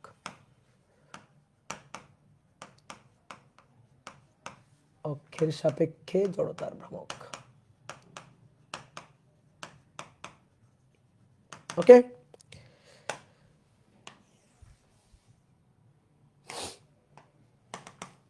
তাহলে চিত্র আঁকি আসো। সরু সুষম লাঠি, এই যে অক্ষ কোথায়? প্রান্তে। দৈর্ঘ্যের সাথে কেমন ভাবে? লম্বভাবে। এই যে দৈর্ঘ্যের সাথে লম্বভাবে। হয়েছে? বলো এটা কি দৈর্ঘ্যের সাথে লম্বভাবে হয়েছে? হয়নি, তাহলে ভুল আঁকছি। তাহলে এইবার দেখো, দৈর্ঘ্যের সাথে লম্বভাবে গমনকারী অক্ষের সাপেক্ষে জড়তার ভ্রামক। তাহলে এবারও তাই, এই যে লাঠিটা, এই লাঠিটার এক একটা ভর বিন্দু এই ঘূর্ণন অক্ষ থেকে এক একটা দূরত্বে অবস্থিত। তাহলে কি করতে হবে বলো? লাঠির মোট ভর এম আর মোট দৈর্ঘ্য ছোট হাতের এল। তাহলে আমরা এখান থেকে একটা ক্ষুদ্র অংশ আবার কেটে নিব। এই যে ক্ষুদ্র একটা অংশ কেটে নিলাম, যার দৈর্ঘ্য কত? ডিএক্স আর ভর কত? ডিএম। আর এখান থেকে ওই বিন্দুর দূরত্ব কত? এক্স। ওই বিন্দুর দূরত্ব কত? এক্স। তাহলে ডিএম ভরের এই ক্ষুদ্র ডিএক্স দৈর্ঘ্যের এই অংশের জড়তার ভ্রামক, এই অংশের জড়তার ভ্রামক ডিআই। জড়তার ভ্রামক খুবই ক্ষুদ্র জড়তার ভ্রামক DI, that is X square DM. ঠিক আছে? তাহলে আমরা এখন টোটাল জড়তার ভ্রামক চাই। তাহলে I equal two integration X square DM. Limit লাগবে, এমন লিমিট যার মধ্যে আমি পুরো লাঠিটাকে পাবো, যার মধ্যে পুরো লাঠিটাকে পাবো। তো লাঠিকে এরকম কাটো, ফালি ফালি ফালি ফালি ফালি ফালি করে কাটো, বুঝলা? কাটলে ফালি ফালি করে কাটলে এই যে একটা বিন্দু, একটা বিন্দু, একটা বিন্দু, এরকম অসংখ্য বিন্দু বিন্দু বিন্দু বিন্দু ভরের সমন্বয়ে পুরো লাঠিটা তৈরি। তাহলে শুরু, একেবারে শুরু কোথায়? এখানে। এর এই পাশে ভর আছে নাই, তাহলে এক্স ইকুয়াল টু 0 থেকে limit X equal to L, 0 to L plus L, 0 থেকে এল, এটাই হচ্ছে আমার লিমিট। তাহলে X square integration X square DM, তাহলে লিমিট 0 থেকে এল। তাহলে আবার সমস্যায় মাথায় হাত, মাথায় হাত কেন বলো? মাথায় হাত কেন বলো? বলো মাথায় হাত কেন? কি সমস্যায় পড়েছি বলো? হোয়াট ইজ দ্য সমস্যা বলো? ইয়েস, এল এর লিমিট মানে এক্স এর লিমিট, কিন্তু ইন্টিগ্রেশন কার সাপেক্ষে? এম এর সাপেক্ষে। এটা তো হয় না ভাই। তাহলে কি করতে হবে? কি করতে হবে? কি করতে হবে? আবার ডিএম কে মারতে হবে, ডিএক্স এ যেন পরিণত হয়ে যায়। তো সেটা অলরেডি আগে করা আছে, এখন আমি আবারও একবার দেখাচ্ছি। এল দৈর্ঘ্যের ভর, আগের জিনিসটাই এম, অতএব একক দৈর্ঘ্যের ভর এম বাই এল। তাহলে অতএব ডিএক্স দৈর্ঘ্যের ভর এম বাই এল ডিএক্স। তো ডিএক্স দৈর্ঘ্যের ভরের তো তুমি নাম দিয়েই রাখছো অলরেডি, এই যে নামকরণ করেই রাখছো। ডিএক্স দৈর্ঘ্যের ভরের নাম হচ্ছে ডিএম। তাহলে DM equal to X square, DM equal to M divided by L DX, 0 থেকে L, M divided by L, X square DX that is X cube by 3, 0 থেকে এল। তাহলে 1/3 এম এক্স এর 1/3 M by L, X cube মানে L cube. তাহলে কাটাকাটি করে অতএব I 1/3 M L square. তাহলে বুঝতে পারতেছো প্রত্যেকটা বস্তুরই জড়তার ভ্রামক কিভাবে বের করতে হচ্ছে? এই হচ্ছে ঘটনা। এবার দেখো জড়তার ভ্রামক খায় নাকি মাথায় দেয়, আমরা একটু প্র্যাকটিক্যালি ফিল করি। দেখো জড়তার ভ্রামক খায় নাকি মাথায় দেয়, এবার একটু প্র্যাকটিক্যালি ফিল করি। হয়েছে না? তাহলে দুটো উত্তর একটু মাথায় রাখো। এবার দেখো, লিখো দেখি তো ব্যাপারখানা।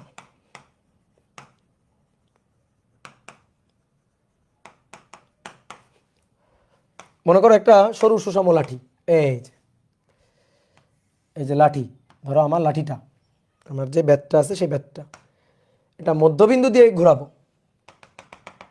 তাহলে মধ্যবিন্দু দিয়ে ঘোরাইতে গেলে জড়তার ভ্রামক I = 1/12 ml²। আর প্রান্তবিন্দু দিয়ে যদি ঘোরাইতে যাই তাহলে জড়তার ভ্রামক 1/3 ml²। ওকে, বলো তো কোনটা বেশি, 12 ভাগের 1 ভাগ বেশি না 3 ভাগের 1 ভাগ বেশি? বলো বেশি কোনটা, বড় কোনটা, বেশি কোনটা? এইটা বেশি।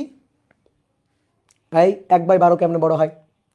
1/12 কেমনে বড় হয়? হ্যাঁ, 12 ভাগের 1 ভাগ ছোট, 3 ভাগের 1 ভাগ বড়। তাহলে 1/3 বড় আর 1/12 ছোট, তাহলে এটা বেশি এটা কম। এইটা যদি বেশি হয় তাহলে জড়তা বেশি না? বলো, কৌণিক জড়তা বেশি। আর এইটা যদি কম হয় তাহলে এর তুলনায় কৌণিক জড়তাটা কম, কৌণিক জড়তা কম। তাহলে এই বিন্দু দিয়ে যখন আমি ঘোরাবো, ঘুরাইতে গেলে কঠিন হবে, ঘোরানোটা কঠিন হবে, জড়তা বেশি না, ঘোরানো মানে কৌণিক গতির পরিবর্তন করাটা কঠিন হবে, কৌণিক গতির তেমন বেশি পরিবর্তন করতে পারবো না।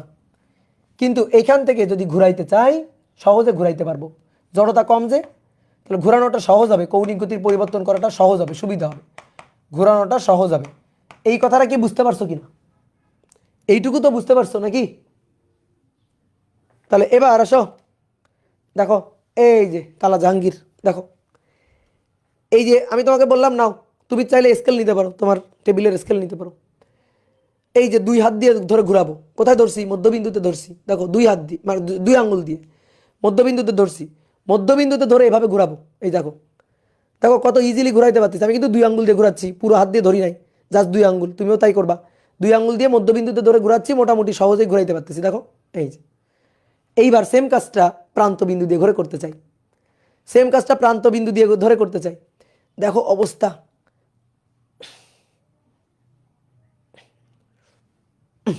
দেখো বলো কষ্ট হইলো না? আগের চেয়ে কষ্ট হইলো না? দেখো উঠতেছেই না। এই এই ঘোরানোটা তুলনামূলক কি হচ্ছে, কঠিন হচ্ছে কিনা?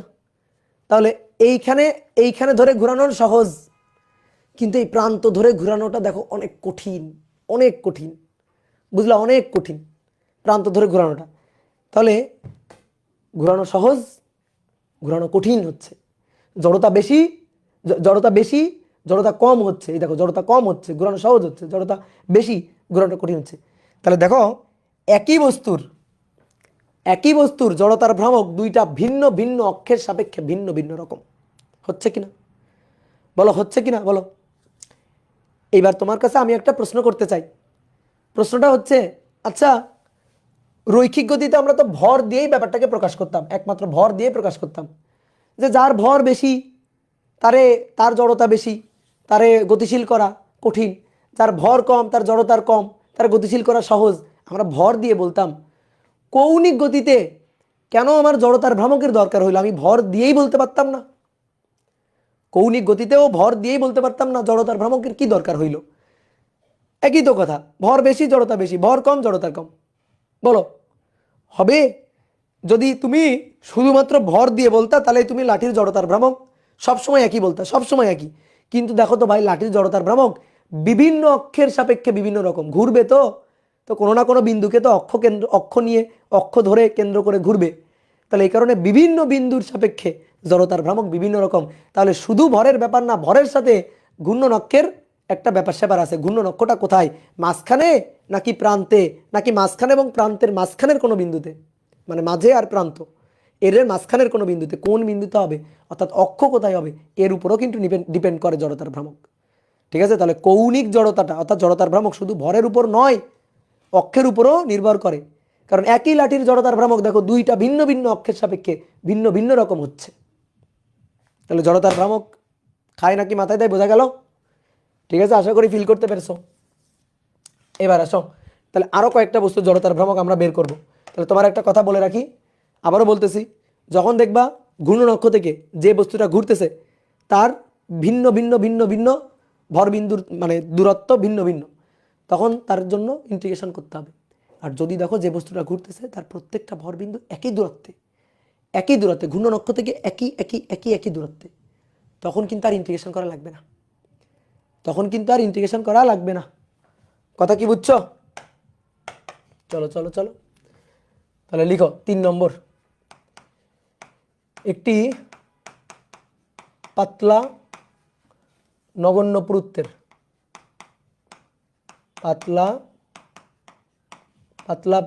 বা নগণ্য পুরুত্বের চাকতির মধ্যবিন্দু দিয়ে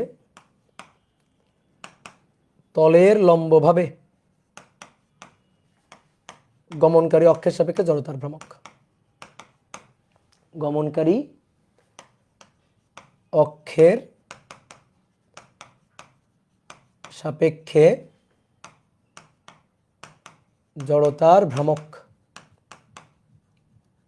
গমনকারী অক্ষের সাপেক্ষে জড়তার ভ্রামক।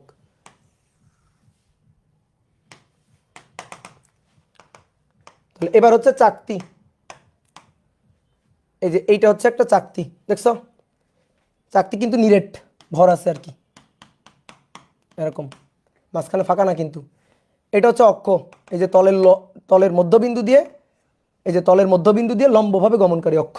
দেখো তোমার দেখাই, দেখছো একটা চাকতি, দেখো এই যে চাকতিটা, এই হচ্ছে এই যে তলের মধ্যবিন্দু দিয়ে লম্বভাবে গমনকারী অক্ষ, এইভাবে ঘুরবে, এইভাবে চাকতিটা ঘুরবে, আমি জড়তার ভ্রামক চাই। এইভাবে চাকতিটা ঘুরতে থাকবে, আমি জড়তার ভ্রামক চাই। ঠিক ক্লিয়ার?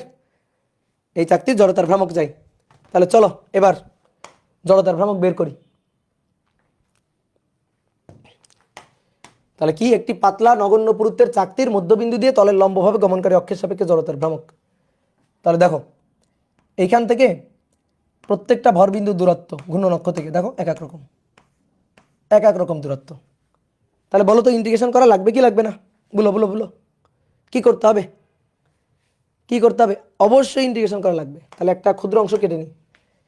আচ্ছা, এর মোট ভর দেওয়া আছে এম, আর এর ব্যাসার্ধ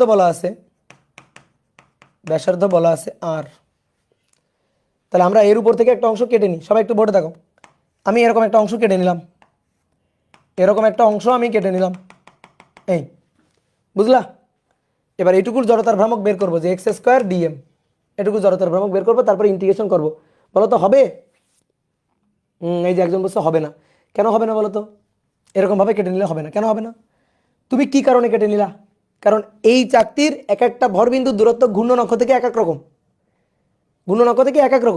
তা তুমি তো সেই একই সমস্যায় আবারও পড়ে গেলা। যে সমস্যা থেকে উত্তরণের জন্য তুমি একটা ক্ষুদ্র অংশ কেটে নিলা, তুমি তো এবার সেই সমস্যাতেই পড়ে গেলা। অনেকে বলতে ভাই লাঠির জন্য তো এইভাবে, সরু সুষম দণ্ডের জন্য তো এইভাবে কাটছিলাম, কিন্তু এটা তো চাকতি তো আর দণ্ড একই জিনিস না, তাহলে তো আমরা আলাদা করে করতাম না, তাই না?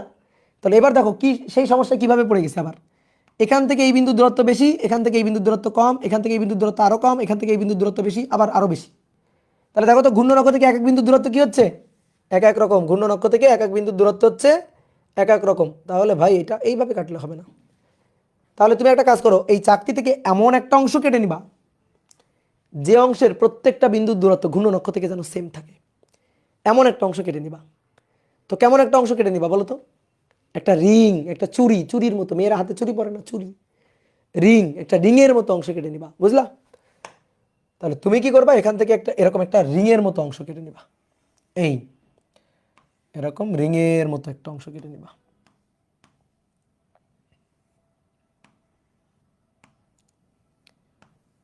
খুবই পাতলা পুরুত্বের একটা রিংয়ের মতো অংশ কেটে নিবা। এই যে এই রিংয়ের যে ব্যাস বলতেছি পুরুত্ব, এই পুরুত্বটা খুবই নগণ্য পুরুত্ব, দ্যাট ইজ ডিএক্স, খুবই নগণ্য পুরুত্ব এটা, দ্যাট ইজ ডিএক্স। এইবার দেখো, এবার কিন্তু ঘূর্ণন অক্ষ থেকে প্রত্যেকটা বিন্দুর দূরত্ব সেম, এগুলো কিন্তু সব সেম, সব ব্যাসার্ধ, এগুলো কিন্তু সব সেম। তাহলে এবার আর কিন্তু সমস্যা নেই, এবার কিন্তু আমি যে ক্ষুদ্র অংশ কেটে নিয়েছি তার প্রত্যেকটা বিন্দুর দূরত্ব সেম আছে। তো এখান থেকে এই বিন্দুর যে দূরত্বটা, এই দূরত্বটা হচ্ছে এক্স, এই দূরত্বটা হচ্ছে এক্স। আর এই যে গোলাপি অংশ, এই গোলাপি অংশের রিংয়ের ভর হচ্ছে ডিএম, পুরো চাকতির ভর কিন্তু এম, আর এই গোলাপি অংশের ভর হচ্ছে ডিএম। তাহলে দেখো গোলাপি অংশের এই রিংয়ের জন্য জড়তার ভ্রামক, এই গোলাপি অংশের এই রিংয়ের জন্য জড়তার ভ্রামক ডিএম ভরের জন্য, ডিএম ভরের জন্য খুবই ক্ষুদ্র জড়তার ভ্রামক ডিআই, দ্যাট ইজ কেন্দ্র থেকে দূরত্ব কত এক্স, আর এই রিংয়ের ভরটা কত ডিএম। তাহলে ঘূর্ণন অক্ষ থেকে দেখো রিংয়ের জন্য ঘূর্ণন অক্ষ থেকে সব বিন্দুর দূরত্ব এক্স, তাহলে শান্তি মতো লিখে দিবা এক্স স্কয়ার ডিএম। তাহলে এটা নিয়ে কোনো আপত্তি নেই, আছে আপত্তি বলো? এটা নিয়ে কোনো আপত্তি নাই। তাহলে আমাদের কি লাগবে? পুরো চাকতির জড়তার ভ্রামক লাগবে, পুরো চাকতির জড়তার ভ্রামক আই। তাহলে কি করতে হবে? এটাকে ইন্টিগ্রেট করে ফেলতে হবে, তাহলে that is x square DM. এমন লিমিটের মধ্যে ইন্টিগ্রেট করতে হবে যেন আমি পুরো চাকতিটাকে কভার করতে পারি। তাহলে চাকতিটাকে এরকম চিন্তা করবো যে অসংখ্য ছোট ছোট ছোট ছোট ছোট ছোট একটা একটা একটা একটা রিং। তাহলে বলো তো লিমিটটা কত হবে? তুমি দেখো, তুমি দেখো এরকম এই চাকতিটাকে, পুরো চাকতিটাকে এরকম অসংখ্য ক্ষুদ্র ক্ষুদ্র ক্ষুদ্র ক্ষুদ্র ক্ষুদ্র ক্ষুদ্র পুরুত্বের রিংয়ের মতো করে আমরা চিন্তা করতেছি। একটা রিং, দুইটা রিং, তিনটা রিং, চারটা রিং, এরকম অসংখ্য রিং, একটার পর একটা রিং, একটার পর একটা রিং বসে কিন্তু এই চাকতিটা, পুরো এই চাকতিটা তৈরি করছে, একটার পর একটা রিং বসে, মশার কয়েলের মতো, মশার যে কয়েল আছে মশার কয়েলের মতো এরকম এক একটা রিং বসে চাকতিটা তৈরি করছে। মানে এই যে ব্যাপারটা দেখতে এরকম, যখন অ্যানালগভাবে পড়াইতাম তখন এইগুলো দেখাইতাম। দেখো এখানে তুমি রিং দেখতে পাচ্ছ তিনটা, একটা কালো, একটা লাল, একটা নীল, এরকম অনেকগুলো রিং রিং পর পর বসে এই চাকতিটাকে তৈরি করছে। তাহলে এর জন্য লিমিটটা কত হবে? এর জন্য লিমিটটা কত হবে? তাহলে যে রিংটা, দেখো যে রিংটা একেবারে এখানে আছে তার জন্য, তার জন্য এইটা হচ্ছে এক্স ইকুয়াল টু 0, তার জন্য এটা হচ্ছে এক্স ইকুয়াল টু 0। আর একেবারে যে রিংটা, একেবারে যে রিংটা একেবারে এখানে আছে, একেবারে প্রান্তে, তার জন্য, তার জন্য এক্স ইকুয়াল টু আর, তার জন্য এক্স ইকুয়াল টু আর। তাহলে এই লিমিটের মধ্যে পুরোটা পাওয়া যাবে। তাহলে 0 টু আর, সেই মুসিবতে আবার পড়ে গেলাম, ভরের সাপেক্ষে ইন্টিগ্রেশন 0 টু আর এক্স এর লিমিট, তাহলে কেমন হবে? তাহলে ডিএম কে মারতে হবে আবার ধরে কিছুক্ষণ, যেন সে ডিএক্স দেয়। তো কিভাবে দিবে? ঐকিক নিয়ম করে। বলো তো কিভাবে ঐকিক নিয়ম করব? কিভাবে ঐকিক নিয়ম করব বলো? কি ঐকিক নিয়ম করে আমরা হিসাব নিকাশ করব? দেখো পুরো যে চাকতি, এবার কিন্তু চাকতির ক্ষেত্রফল আছে, চাকতির কিন্তু দৈর্ঘ্য নেই। আগে সরু সুষম দণ্ডের দৈর্ঘ্য ছিল, দৈর্ঘ্য দিয়ে হিসাব করছিলাম যে এত দৈর্ঘ্যের ভর এত, এত দৈর্ঘ্যের ভর কত, এভাবে হিসাব করছিলাম। এবার কিন্তু চাকতি, চাকতির কিন্তু এরিয়া, ক্ষেত্রফল। অনেকে বলতে পারে ভাই এর আয়তন নেই, না আয়তন নেই, কারণ এটা পাতলা বা নগণ্য পুরুত্বের। যদি পুরুত্ব থাকে সে আর চাকতি হবে না, সে হয়ে যাবে সিলিন্ডার। তাহলে এর এরিয়া দিয়ে হিসাব করতে হবে, সারফেস ক্ষেত্রফল দিয়ে হিসাব করতে হবে। তাহলে পুরো চাকতির যে সারফেস বা ক্ষেত্রফল, that is pi R square. তাহলে পাই আর স্কোয়ার ক্ষেত্রের ভর, ঐকিক নিয়ম, ক্ষেত্রের ভর এটা হচ্ছে এম। তাহলে অতএব একক ক্ষেত্রের ভর, একক ক্ষেত্রের ভর এটা হচ্ছে M divided by pi R square. এইবার আসো বলো তো এইটুকুর ক্ষেত্রের ভর কত? এই রিং অংশের ভর কত? খুবই সহজ, রিং অংশের ক্ষেত্রফল কত? রিং অংশের ক্ষেত্রফল হচ্ছে পাই এক্স স্কোয়ার। খুবই সহজ, দেখো এর ব্যাসার্ধ কত? এক্স, তাহলে পাই এক্স স্কোয়ার। বলো বলো হবে? পাই এক্স স্কোয়ার হবে? ভাই পাই এক্স স্কোয়ার দিলে তো রিং হবে না, পাই এক্স স্কোয়ার দিলে তো এটা নিরেট চাকতির মতো হবে। আমার তো এটা রিং, মাঝখানে তো ফাঁকা, মাঝখানে তো ফাঁকা, তাই না? মাঝখানে কি ফাঁকা, তাহলে পাই এক্স স্কোয়ার নিলে হবে না, এটা তো বৃত্ত হয়ে গেল, এটা তো রিং। তাহলে কি হবে? একটা কাজ করি, দেখো বুদ্ধি চালাকি, এই রিংটাকে এখান থেকে উঠাই নিয়ে আসি, এভাবে উঠাই নিয়ে আসি, এই রিংটাকে উঠাই নিয়ে আসি, এই রিংটাকে উঠাই নিয়ে আসলাম, উঠাই নিয়ে এসে মাঝখান থেকে কেটে ফেললাম, কেটে ফেললে রিংয়ের দুইটা প্রান্ত ধরে এভাবে টান দিয়ে সোজা করে ফেলি, টান দিয়ে সোজা করে ফেলি।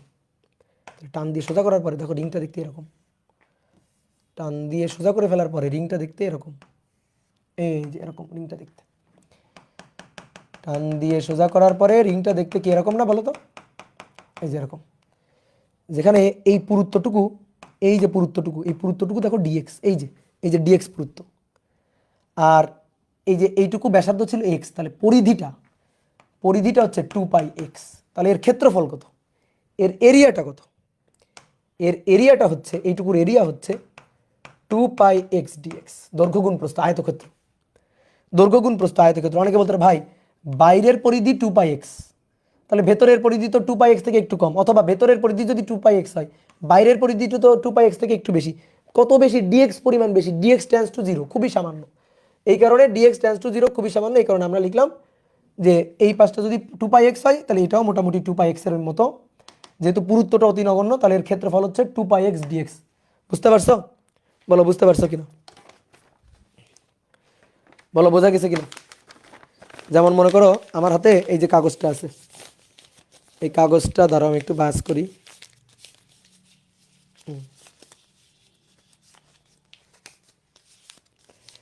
এই যে এইটা আগে এরকম রিংয়ের মতো ছিল,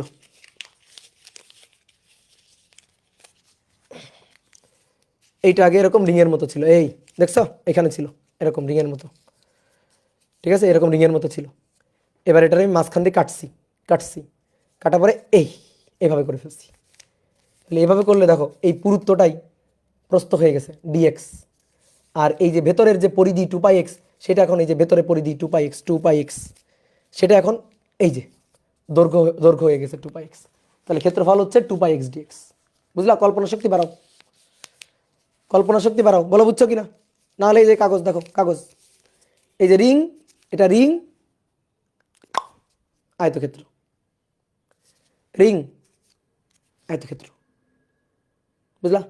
ওকে, তাহলে এবার ঐকিক নিয়ম, অতএব 2πx dx এই ক্ষেত্রের ভর, ঐকিক নিয়ম, পাই আর স্কোয়ার পুরো এরিয়া, পাই আর স্কোয়ারের ভর m, একক ক্ষেত্রের ভর m by pi R square, 2πx dx ক্ষেত্রের ভর কত?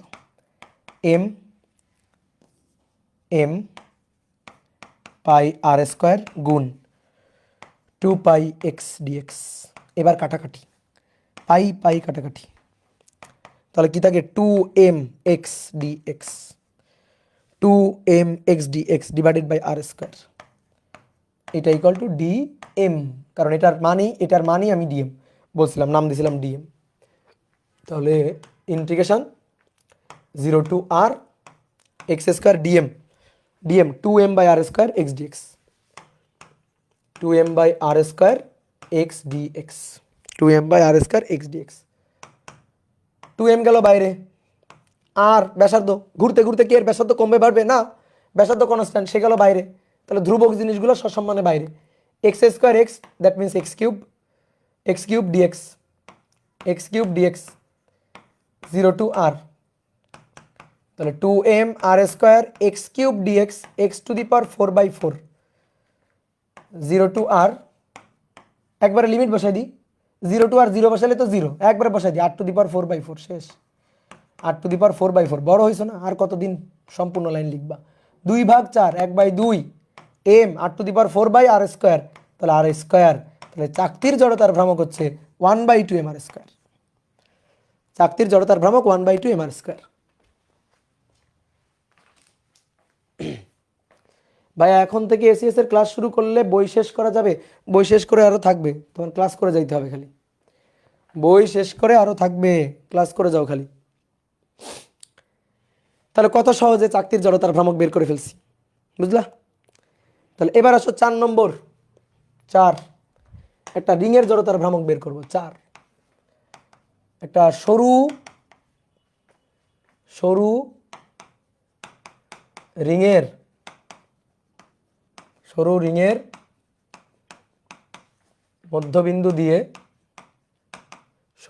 মধ্যবিন্দু দিয়ে তলের লম্বভাবে গমনকারী অক্ষের সাপেক্ষে, তলের লম্বভাবে গমনকারী অক্ষের সাপেক্ষে জড়তার ভ্রামক, অক্ষের সাপেক্ষে জড়তার ভ্রামক।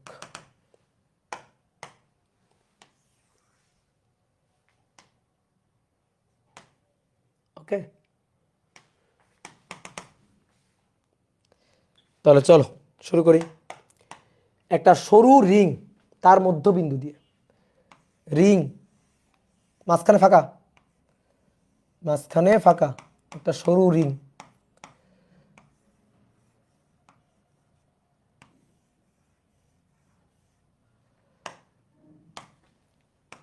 মধ্যবিন্দু দিয়ে তলের লম্বভাবে গমনকারী অক্ষের সাপেক্ষে জড়তার ভ্রামক, তাই তো? বুঝলা? মনে করো বিশাল আলোচনা করে, বিশাল হিসাব নিকাশ করে এখন এসে মশা মারতেছি।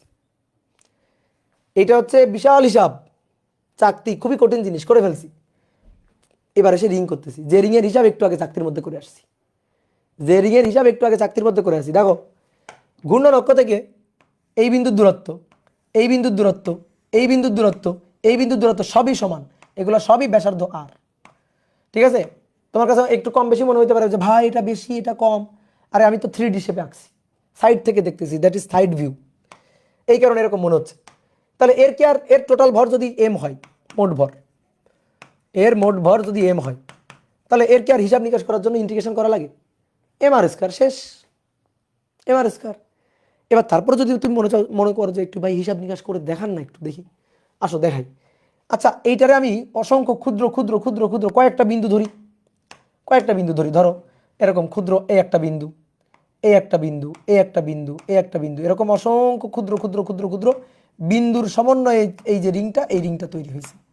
ঠিক আছে? বিন্দুর সমন্বয়ে এই রিংটা তৈরি হয়েছে। এরকম কয়েকটা বিন্দু ধরলাম, ধরো এটা হচ্ছে M1, এই বিন্দুটা এটা হচ্ছে M2, এই বিন্দুটা এটা হচ্ছে M3, এই বিন্দুটা এটা হচ্ছে M4, এভাবে dot dot dot dot dot dot dot dot চলতেছে। ঠিক আছে? এরকম dot dot dot dot dot dot চলতেছে, অনেকগুলো ভর নিয়ে এটা তৈরি। তো আমরা এখন জড়তার ভ্রামক বের করবো। তাহলে আসো, ওই যে নিরবিচ্ছিন্ন ভর, মানে একটা ভর সিস্টেমের জন্য জড়তার ভ্রামক যেমন বের করে, এখানে যদি 100টা ভর থাকে, 100টা টুকরা থাকে, 1000টা টুকরা থাকে, 1000টার জন্য আমরা যোগ করব। তাহলে যোগ করি, I = দেখো প্রথমটার জন্য M1 R1 স্কোয়ার না কিন্তু আর আর, পরেরটার জন্য M2 R স্কোয়ার, তারপরটার জন্য M3 R স্কোয়ার, তারপরটার জন্য dot dot dot dot dot dot, এভাবে চলতেই থাকবে। M লাস্টে গিয়ে N, সেটা 100 হোক, 1000 হোক, 1 কোটি হোক, 1 লক্ষ হোক, যাই হোক, আর স্কোয়ার, আর কিন্তু একই। তাহলে সসম্মানে আর স্কোয়ারটাকে কমন নিয়ে নাও, দেখো আর square R square R square R square. এবার M1 plus M2 plus M3 plus dot dot dot dot dot dot dot dot Mn, এই সবগুলো ভর বিন্দু একটা একটা একটা একটা একটা একটা একটা করে সবগুলো ভর বিন্দু যোগ করে দিলে কি পাবা বলো? এটা কি পাবা? এটা যোগ করে দিলে তুমি কি পাবা? যোগ করে দিলে তুমি পাবা M। তাহলে এটা হচ্ছে M আর স্কোয়ার, টোটাল ভরই তো পাবা, এর মোট ভর পাবা না? মোট ভর পাবা না? এই সবগুলো ভর বিন্দু যোগ করলে তো এর মোট ভরটাই তো পাবা। তাহলে I = M আর স্কোয়ার। দেখো আমি তো করেই দেখালাম, ভদ্রতার খাতিরে আমরা করেই দেখালাম। এবার কারো যদি মনে হয় ভাই আমার তো খুব শখ, আমার খুব শখ, খুব মনে করো হুপ যে আমরা ইন্টিগ্রেশন দিয়ে করব, ঠিক আছে? তাহলে আমরা সেইভাবে কি করতে পারবো না? পারবো। সেইভাবে কি করতে পারবো না? হ্যাঁ পারবো। তো ইন্টিগ্রেশন দিয়েও করতে পারবো। আসো এবার ইন্টিগ্রেশন দিয়ে করবো, অর অর, আসো ইন্টিগ্রেশন দিয়েই করবো এবার। তো এই হচ্ছে রিংটা,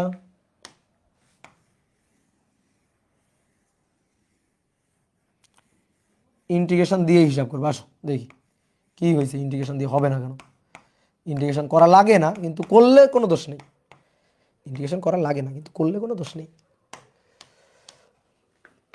এইটা হচ্ছে অক্ষ। তাহলে একটা কাজ করি, শোনো, একটা খুবই ক্ষুদ্র অংশ কেটে নিই। এই যে খুবই ক্ষুদ্র একটা অংশ কেটে নিলাম, খুবই ক্ষুদ্র একটা অংশ কেটে নিলাম, এই তো এই খুবই ক্ষুদ্র একটা অংশ, এর দৈর্ঘ্য কত? dx, ঘূর্ণন অক্ষ থেকে তার দূরত্ব, এই dx অংশের ঘূর্ণন অক্ষ থেকে তার দূরত্ব, দ্যাট ইজ r। এটা কিন্তু ফিক্সড মান, r এর মান কিন্তু ফিক্সড। তাহলে dx দৈর্ঘ্যের, dx দৈর্ঘ্য, তার ভর হচ্ছে dm।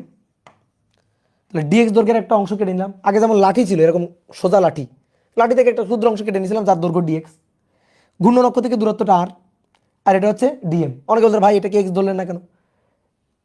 ফিক্সড মান, সব জায়গায় ফিক্সড মান, তো আরই ধরে নিলাম।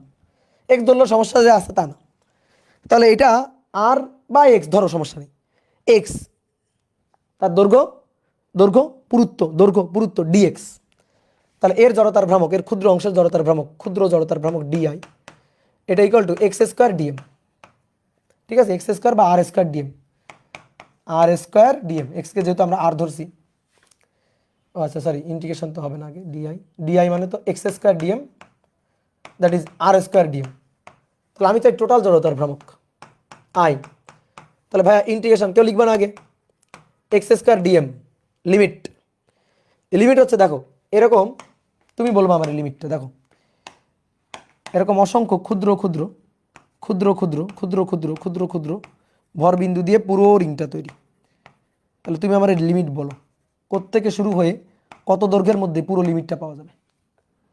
এখান থেকে ধরো শুরু, শুরু মানে জিরো জিরো জিরো দৈর্ঘ্য, এইভাবে ঘুরতে ঘুরতে ঘুরতে ঘুরতে ঘুরতে ঘুরতে আবার এখানে আসবে। তাহলে কত হবে, 2 পাই আর হবে, বুঝলা কিনা? 0 টু আর না, 0 টু আর না, একজন বলছে 0 টু আর, না না 0 টু আর না, 0 টু আর হলে তো এই, বলো এখানে রিং আছে নাকি, কই রিং আছে, বলো এখানে কই রিং আছে। দৈর্ঘ্যের লিমিট, দৈর্ঘ্যের লিমিট 0 থেকে, এখান থেকে শুরু, এক্স ইকাল টু শুরু, এই একটা এই একটা এই একটা, সবার দূরত্ব তো কেন্দ্র থেকে আর। তাহলে ডিএক্স এর লিমিট হচ্ছে দৈর্ঘ্য শুরু হচ্ছে এক্স ইকাল টু 0, কেবল শুরু এখান থেকে, এরকম কতগুলা পুরো ঘুরে আসবা যাতে তুমি পুরো ভরটা পেয়ে যাও, সম্পূর্ণ ভর পেয়ে যাও, সম্পূর্ণ ভর। তাহলে ভাই 0 থেকে 2 pi R, that is the limit. ঠিক আছে, দ্যাট ইজ দ্য লিমিট 0 থেকে 2 পাই আর, এই যে 0 থেকে 2 পাই আর।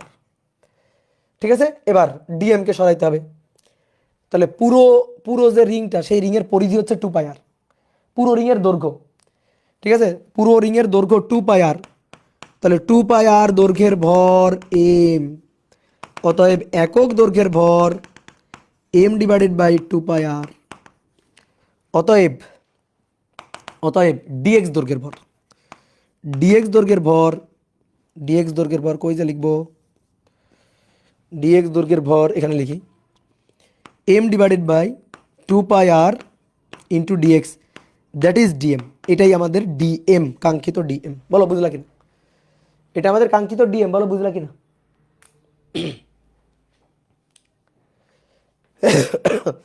ডিএক্স দৈর্ঘ্যের ভর ডিএম তো, তাই না? তাহলে আমরা পুরো এইটার ভর কত, 2 পাই আর। তাহলে 2 পাই আর এর ভর এম, একক দৈর্ঘ্যের ভর কত, ডিএক্স। অনেকে বলতে ভাই আপনি এটা নিলেন না কেন, আগের বাচ্চা চাকতির জন্য এটা নিলেন। পাই আর স্কোয়ারের ভর এম, আগে তো পাই আর স্কোয়ারই ছিল, এখানে তো মাঝখানে নিরেট ছিল। আগে চাকতি আর রিংয়ের পার্থক্য ভালো করে বুঝতে হবে। রিংয়ের মাঝখানে ফাঁকা, চাকতির মাঝখানে পুরু। তাহলে রিংয়ের ক্ষেত্রে যখন হিসাব করব তখন দৈর্ঘ্যের ভর এত, একক দৈর্ঘ্যের ভর কত।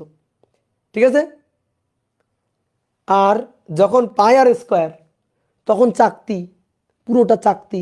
তাহলে পাই আর স্কোয়ারের ভর কত, এম, একক দৈর্ঘ্যের ভর, আগে এটা করছিলাম। তাহলে চাকতির ক্ষেত্রে ক্ষেত্রফল দিয়ে, রিংয়ের ক্ষেত্রে দৈর্ঘ্য দিয়ে হিসাব। তাহলে আমরা ডিএম কিন্তু পেয়ে গেছি, তাই না? ডিএম কিন্তু পেয়ে গেছি, এক্স স্কোয়ার ডিএম, ডিএম এর মান কত, ওই যে কত কত কত, M by 2 pi R DX, M divided by 2 pi R DX. Limit কত, 0 থেকে 2 পাই আর। দেখো এবার বোর্ডে দেখো, এম সসম্মানে বাইরে, 2 পাই আর সসম্মানে বাইরে, 2 পাই আর কনস্ট্যান্টগুলো সবাই বাইরে, আর কনস্ট্যান্ট তাই বাইরে চলে আসলো, আর কনস্ট্যান্ট তাই বাইরে চলে আসলো। ঠিক আছে, এই যে এক্স মানে কিন্তু এক্স স্কোয়ার মানে আর স্কোয়ার, কিন্তু দেখো এক্স স্কোয়ার দিয়ে লিখছি কিন্তু এক্স স্কোয়ার, তো এক্স স্কোয়ার মানে আর স্কোয়ার। তাহলে এইখানে এটা হচ্ছে আর স্কোয়ার, আর স্কোয়ার, আর স্কোয়ারও সসম্মানে বাইরে চলে আসলো, আর স্কোয়ারও সসম্মানে বাইরে চলে আসলো। তাহলে ভেতরে পড়ে থাকলো কি, ভেতরে পড়ে থাকলো ডিএক্স, আর স্কোয়ার বাইরে, এম বাইরে, 2 পাই আর বাইরে। বলো ইন্টিগ্রেশন অফ ডিএক্স কত, এক্স, আশা করি জানো সবাই।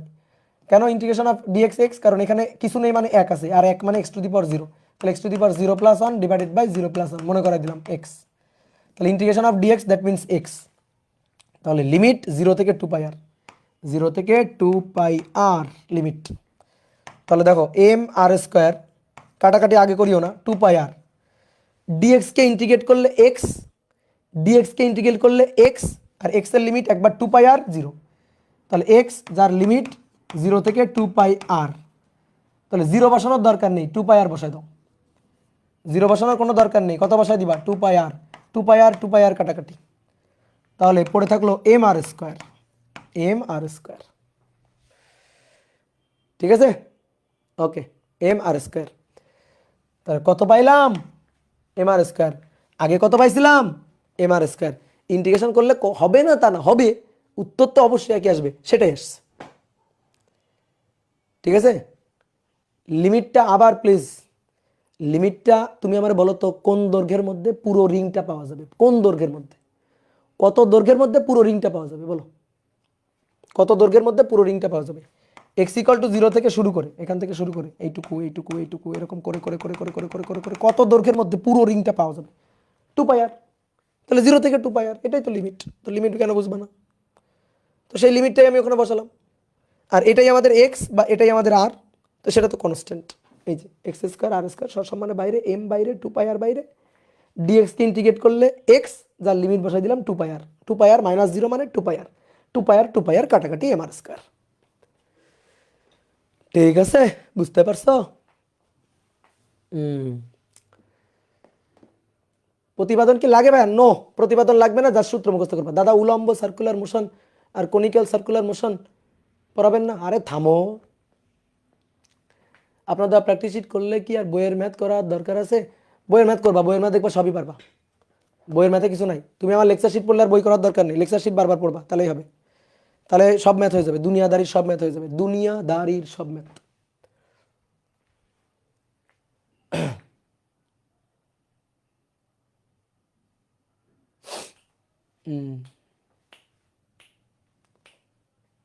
ওকে ওকে, চলো এবার দেখি তোমার বুদ্ধি কেমন। কত নম্বর করলাম? 4 নম্বর। এবার আসো 5 নম্বর। পাতলা পুরুত্বের, পাতলা নগণ্য পুরুত্বের ফাঁপা সিলিন্ডার, ফাঁপা সিলিন্ডার বা পাইপের জড়তার ভ্রামক, বা পাইপের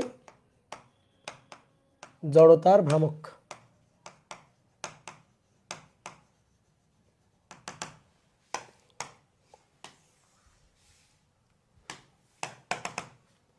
একটা ফাঁপা সিলিন্ডার, পাতলা পুরুত্বের ফাঁপা সিলিন্ডার বা পাইপ, তার জড়তার ভ্রামক আমরা বের করতে চাই।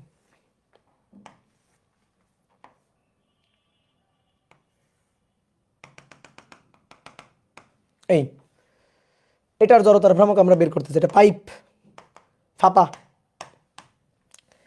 এইটা হচ্ছে ঘূর্ণনক্ষ, এটা হচ্ছে ঘূর্ণনক্ষ, এটারই জড়তার ভ্রামক আমরা বের করতে চাই। আসলে একটু 3D শেপ দিয়ে দিই, এই যে বলো পারা যাবে?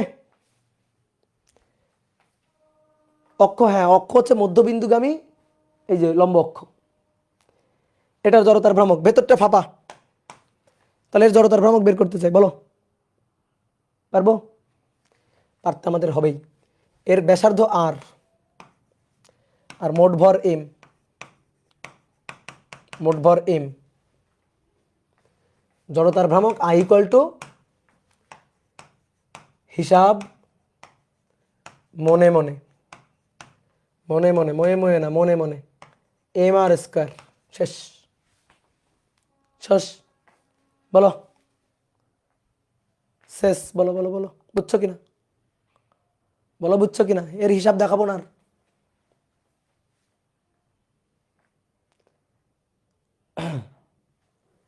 ভাই আর তো আলাদা হয় কেমনে, আর আলাদা হবে?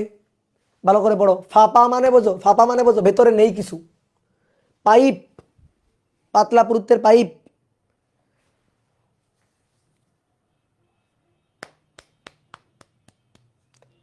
রিং এর মতো, ইয়েস ইয়েস, রিং এর মতো, ভেতরটা ফাঁপা, ভেতরটা ফাঁপা, ভেতরে কোনো ভর নেই, ভর হচ্ছে জাস্ট সাইডে, পাইপ, তাহলে ভেতর থেকে প্রত্যেকটা বিন্দুর দূরত্ব, প্রত্যেকটা বিন্দুর দূরত্ব ব্যাসার্ধ আর, তাহলে জড়তার ভ্রামক এম আর স্কয়ার, ইন্টিগ্রেশন করার কোনো দরকার নেই, তুমি প্রত্যেকটা বিন্দুর জড়তার ভ্রামক বের করবা, তার জন্য আর এর মানে কি?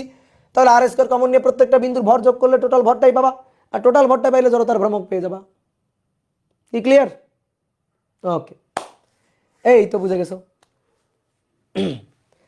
তো এইবার আমি তোমার একটা শর্টকাট শিখাই, বুঝলা?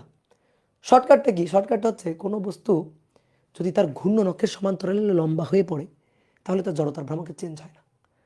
ঘূর্ণন অক্ষের সমান্তরালে লম্বা হয়ে পড়লে তার জড়তার ভ্রামকের চেঞ্জ হয় না। মানে ব্যাপারটা কি?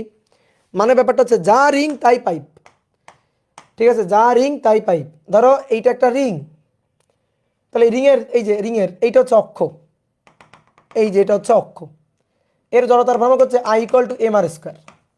ওকে, এবারে এই যে রিংটা, এই রিংয়ের উপর অনেকগুলো রিং পর পর পর পর পর পর পর পর বসায় লম্বা করে ফেলো তো, কাঠামোটাকে লম্বা করে ফেলো। একটা রিং, তারপরে আরো একটা রিং, তারপরে আরো একটা রিং, পর পর পর পর পর পর বসাবা। তাহলে পর পর পর পর বসাইলে দেখো তো এইরকম দেখতে মনে হবে না? এই একটা রিং, তারপরে এই আরো একটা রিং, এই আরো একটা রিং, এই আরো একটা রিং, এভাবে পর পর পর পর বসাও, এভাবে পর পর পর পর বসাও অনেকগুলো রিং পর পর বসালে দেখো জিনিসটাকে এরকম দেখতে মনে হবে কিনা? তাহলে সেটা একটা পাইপ হয়ে যাবে না? এই রিংটাই এককালে একটা পাইপ হয়ে যাবে না বলো? এই রিংটাই এককালে একটা কি হয়ে যাবে? পাইপ, পাইপ হয়ে যাবে। তাহলে জড়তার ভ্রামকের সূত্রের ফরম্যাট চেঞ্জ হয় না, অর্থাৎ এরও জড়তার ভ্রামক একই থাকবে। মেয়েরা চুরি কেনে না, দেখছো তো? চুরি দেখবা এক ডজন একসাথে এক থোকা করে করে কেনে, একটা চুরি কেনে কেউ? তো এই চুরি, একটা চুরি একটা রিং, কিন্তু অনেকগুলো চুরি পর পর পর পর বসে উপরে লম্বা হয়ে গেছে এরকম, তাহলে সেটা একটা পাইপ। তাহলে কোনো বস্তু যদি তার ঘূর্ণন অক্ষের সমান্তরালে লম্বা হয়ে পড়ে, তাহলে জড়তার ভ্রামকের সূত্র একই থাকে, সূত্রের ফরম্যাটটা চেঞ্জ হয় না। বুঝলা? চুরি কিনছো কখনো? মেয়েরা তো কিনছো, ছেলেরাও কিনছো হয়তো, হ্যাঁ? তাহলে কি হবে? জড়তার ভ্রামকের সূত্র একই থাকবে, তাই না? জড়তার ভ্রামকের সূত্র একই থাকবে। এখন অনেকে এটা এই কথাটার ভুল মিনিং করে যে ভাই আপনি বললেন কি ব্যাপার, জড়তার ভ্রামকের মান রিং এবং পাইপের জন্য একই। না, রিং এবং পাইপের জন্য জড়তার ভ্রামকের মান একই এই কথা আমি একবারও বলিনি। আমি বলছি সূত্র একই, আমি বলছি সূত্র একই। একটা রিংয়ের ভর এবং একটা পাইপ বা ফাঁপা সিলিন্ডার তার যে ভর একই হবে এটা তো আমি বলি নাই। ভরের মান M, I = mr², I = mr²। একটা রিংয়ের জন্য যে ভর, অবশ্যই পরপর যদি অনেকগুলো রিং বসে ভর একটু বাড়বে, জড়তার ভ্রামক চেঞ্জ হবে, জড়তার ভ্রামকের মান চেঞ্জ হবে, বাট আমি বলছি সূত্রের ফরম্যাট একই থাকে। কথার ভুল মিনিং কিন্তু করবে না, বুঝতে পারছো? ভালো করে মাথায় ঢুকাই নাও। ক্লিয়ার? তাহলে এবার আর একটা হিসাব আমরা করব, 6 নম্বর লাস্টের হিসাবটা। 6, এটা হচ্ছে একটি নিরেট সিলিন্ডার, একটি নিরেট সিলিন্ডারের জড়তার ভ্রামক। একটা নিরেট সিলিন্ডারের মধ্যবিন্দুগামী লম্ব অক্ষের সাপেক্ষে জড়তার ভ্রামক।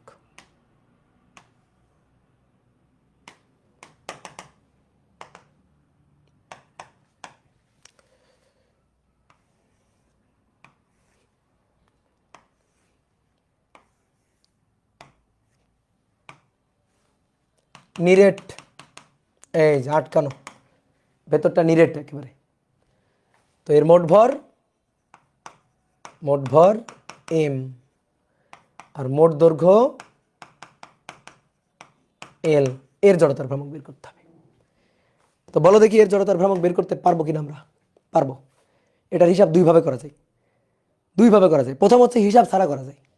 হিসাব ছাড়া কেমনে করা যায়? একটা চাকতি, দুইটা চাকতি, চাকতি কিন্তু চাকতি, তিনটা চাকতি, চারটা চাকতি, পাঁচটা চাকতি, চাকতি পরপর বসে নিরেট সিলিন্ডার তৈরি করে।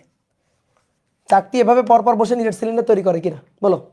এরকম পরপর পরপর পরপর অনেকগুলো চাকতি বসায় দিলে নিরেট সিলিন্ডার হয়ে যাবে, তাই না? তাহলে I = কি হবে? একটা চাকতির জন্য কি 1/2 mr², একটা চাকতির জন্য। তাহলে চাকতি যদি এরকম ঘূর্ণন অক্ষের সমান্তরালে চাকতি যদি পরপর পরপর অনেকগুলো বসে যায়, অনেকগুলো বসে যায়, তাহলে সেটা একটা নিরেট সিলিন্ডার হবে। জড়তার ভ্রামকের সূত্রের ফরম্যাট চেঞ্জ হবে না, একই থাকবে 1/2 mr²। দেখছো চালাকি? দেখছো চালাকির লেভেল? দেখছো?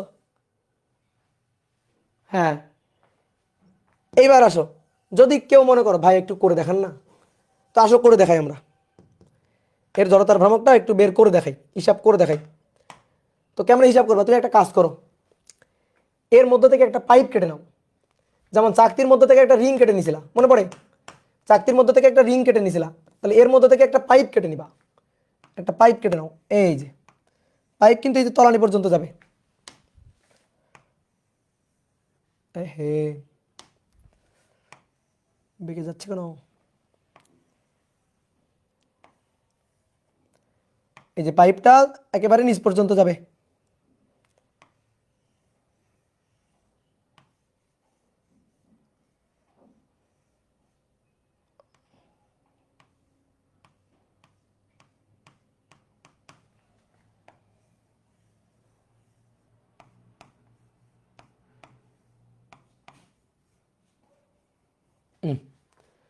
বুঝলা? এই পাইপের যে পুরুত্বটা, দ্যাট ইজ ডিএক্স। এই পাইপের যে পুরুত্ব,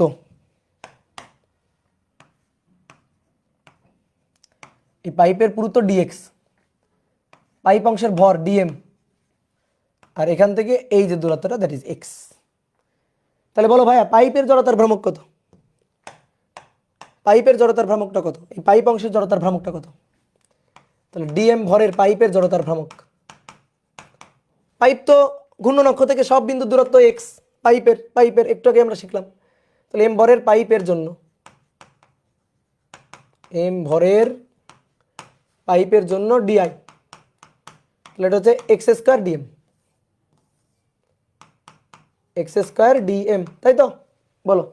হ্যাঁ, তাহলে পাইপের জন্য এম আর স্কোয়ার, তো এর ভর কত? ডিএম। তাহলে এম আর স্কোয়ার, এম এর জায়গায় ডিএম আর এর জায়গায় এক্স, তাহলে পাইপ অংশের জড়তার ভ্রামক।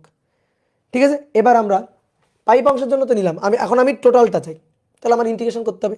তো বলো তো এরকম কয়টা পাইপ আছে? বলো এরকম কয়টা পাইপ আছে? অনেকগুলো পাইপ, এখানে একটা পাইপ, এখানে একটা পাইপ, এখানে একটা পাইপ, এরকম অনেকগুলো পাইপ আছে। তাহলে কতগুলো পাইপ মিলে এই সিলিন্ডারটা তৈরি করছে বলো? কতগুলো পাইপ? অনেকগুলো পাইপ। দেখো একটু নিচে এঁকে রাখি, নিচে একটু তোমাকে পাইপ দেখায় রাখি। এ একটা পাইপ, এ একটা পাইপ, এই যে অনেকগুলো পাইপ,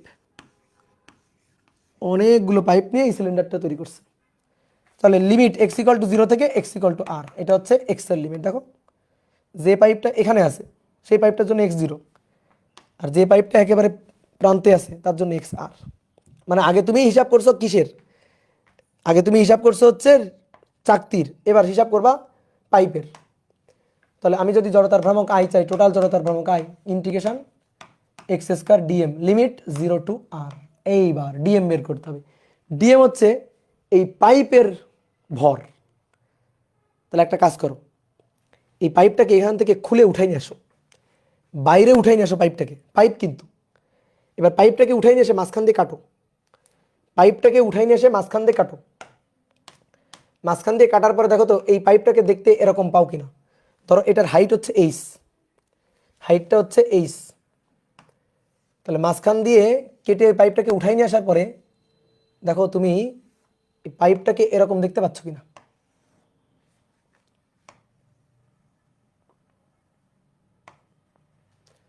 দেখো এরকম দেখতে পাচ্ছ কিনা, যেখানে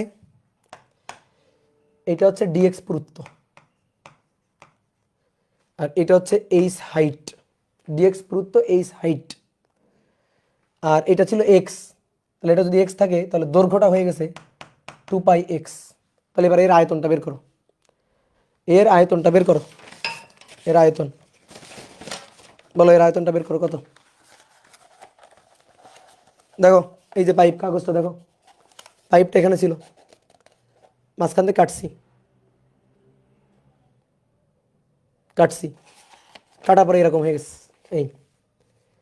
তাহলে আগে ছিল এরকম, তাহলে এরকম যখন ছিল তখন দেখো এটা হচ্ছে 2 পাই এক্স পরিধি, 2 পাই এক্স।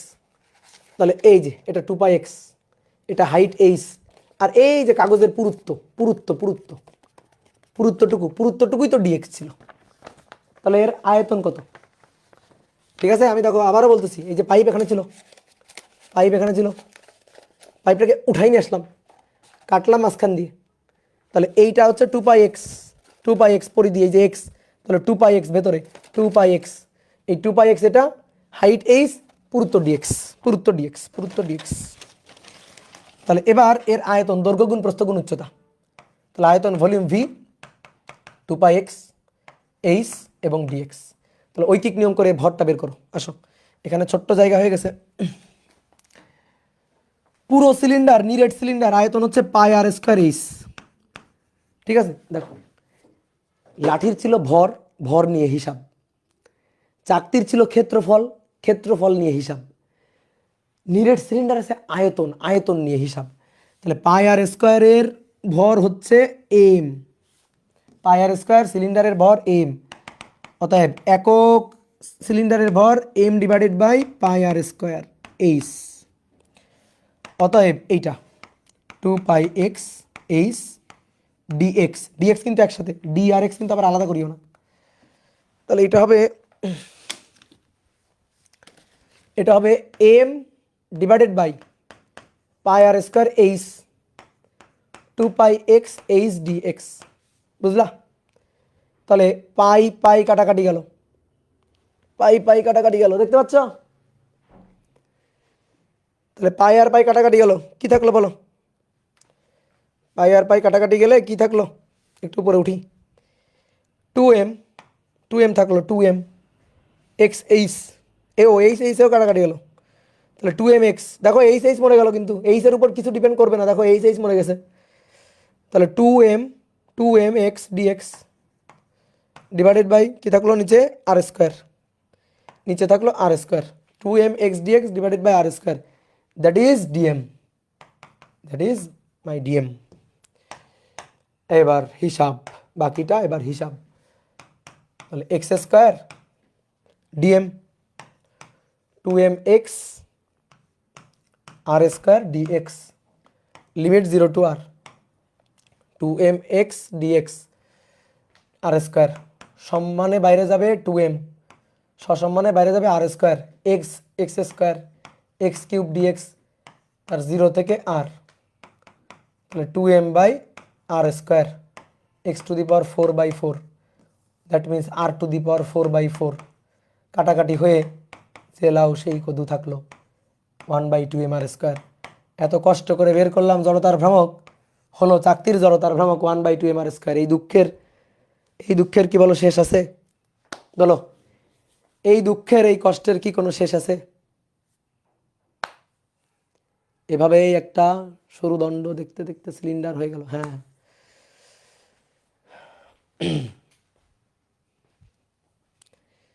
বুঝতে পারলা? এগুলো কি তুলবা ভাইয়া? তুলে রাখো, স্মৃতি হিসাবে থাকুক। এগুলা তুলবা কি না? এগুলা তুলে রাখো, স্মৃতি হিসাবে মাথায় না থাকুক, অ্যাটলিস্ট খাতায় থাকুক। এর পরবর্তীতে যখন মনে করো তুমি ঘর সংসার করবা, ঠিক আছে, তোমার বউ বাচ্চা হবে, তাদের দেখাবা এক সময় তুমি অপূর্ব ভাইয়ের কাছে এইগুলা পড়ছিলা, শিখছিলা, তখন দেখাইতে হবে না?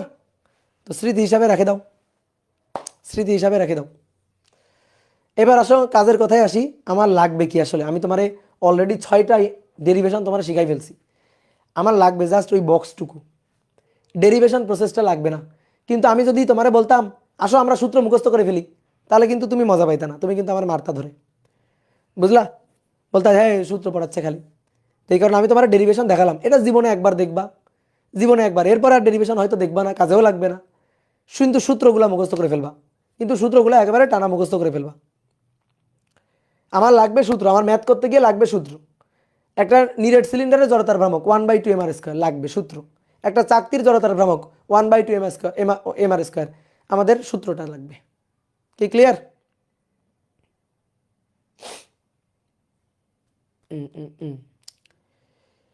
তাহলে এবার শোনো, আর একটা জিনিস তোমাদের একটু বলি, সেটা হচ্ছে 7 নম্বর। এই ডেরিভেশনটা আমি তোমাদের করাবো না, জাস্ট লিখে দিচ্ছি। এটা হচ্ছে একটা নিরেট গোলকের জড়তার ভ্রামক, এটা লাগে বাট আমাদের বইতে ডেরিভেশন নাই। নিরেট গোলকের জড়তার ভ্রামক, নিরেট গোলকের জড়তার ভ্রামক, একটা নিরেট গোলক।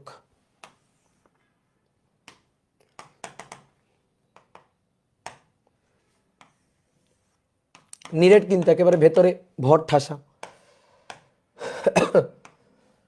এটা হচ্ছে ঘূর্ণনক্ষ, এই ঘূর্ণনক্ষের সাপেক্ষে ঘুরবে জড়তার ভ্রামক, এটা ব্যাসার্ধ আর।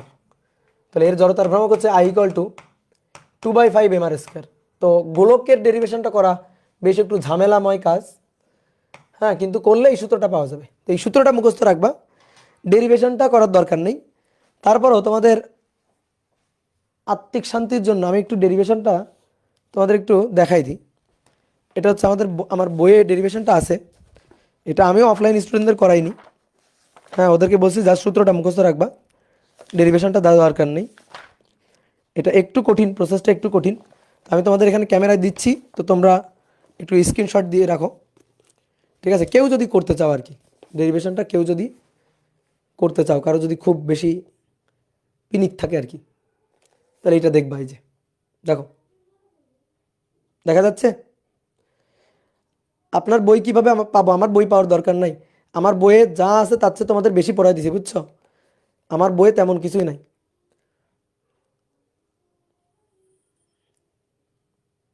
ওকে ওকে, এবার আরেকটু আছে এই পাশে হিসাব, এইটুকু একটু দেখো। এই যে হিসাব করে লাস্টে ওই যে 2/5 m² লাস্টে পাওয়া গেল 2/5 m², ঠিক আছে?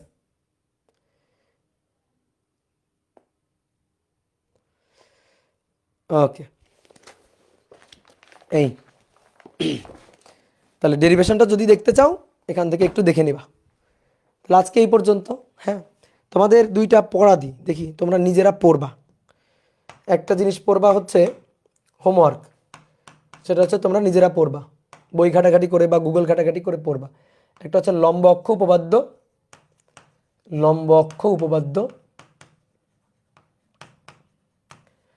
আর একটা হচ্ছে সমান্তরাল অক্ষ উপপাদ্য। এই দুইটা জিনিস, সমান্তরাল অক্ষ উপপাদ্য, এই দুইটা একটু পড়ে আসবা, ঠিক আছে? বোঝার দরকার নেই, জাস্ট বই দেখে বা গুগল ঘেটে যেখান থেকে পারো জাস্ট একটু পড়ে আসবা, বাট বোঝার দরকার নেই, আমি ক্লাসে বুঝাই দিব, কিন্তু জাস্ট পড়বা একবার।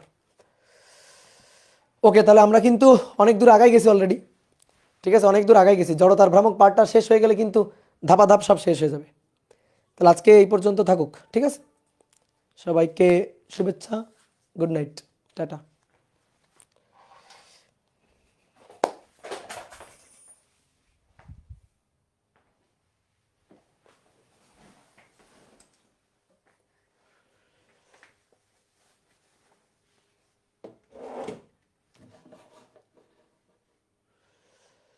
ভাইয়া অক্ষ উপপাদ্য লম্বাংশ উপপাদ্য একই? ভাইয়া লম্বা অক্ষ উপপাদ্য আর লম্বাংশ উপপাদ্য একই? না না না না, একই না দাদা, অনেক ম্যাথ সম্পূর্ণ উঠাতে পারি না, যদি লেকচার শিট দিয়ে দেন। হ্যাঁ, লেকচার শিটটা দিয়ে দিছি। ও সরি, আগের দিনে লেকচার শিটটা দিয়ে দিচ্ছি, আজকে দিয়ে দিচ্ছি।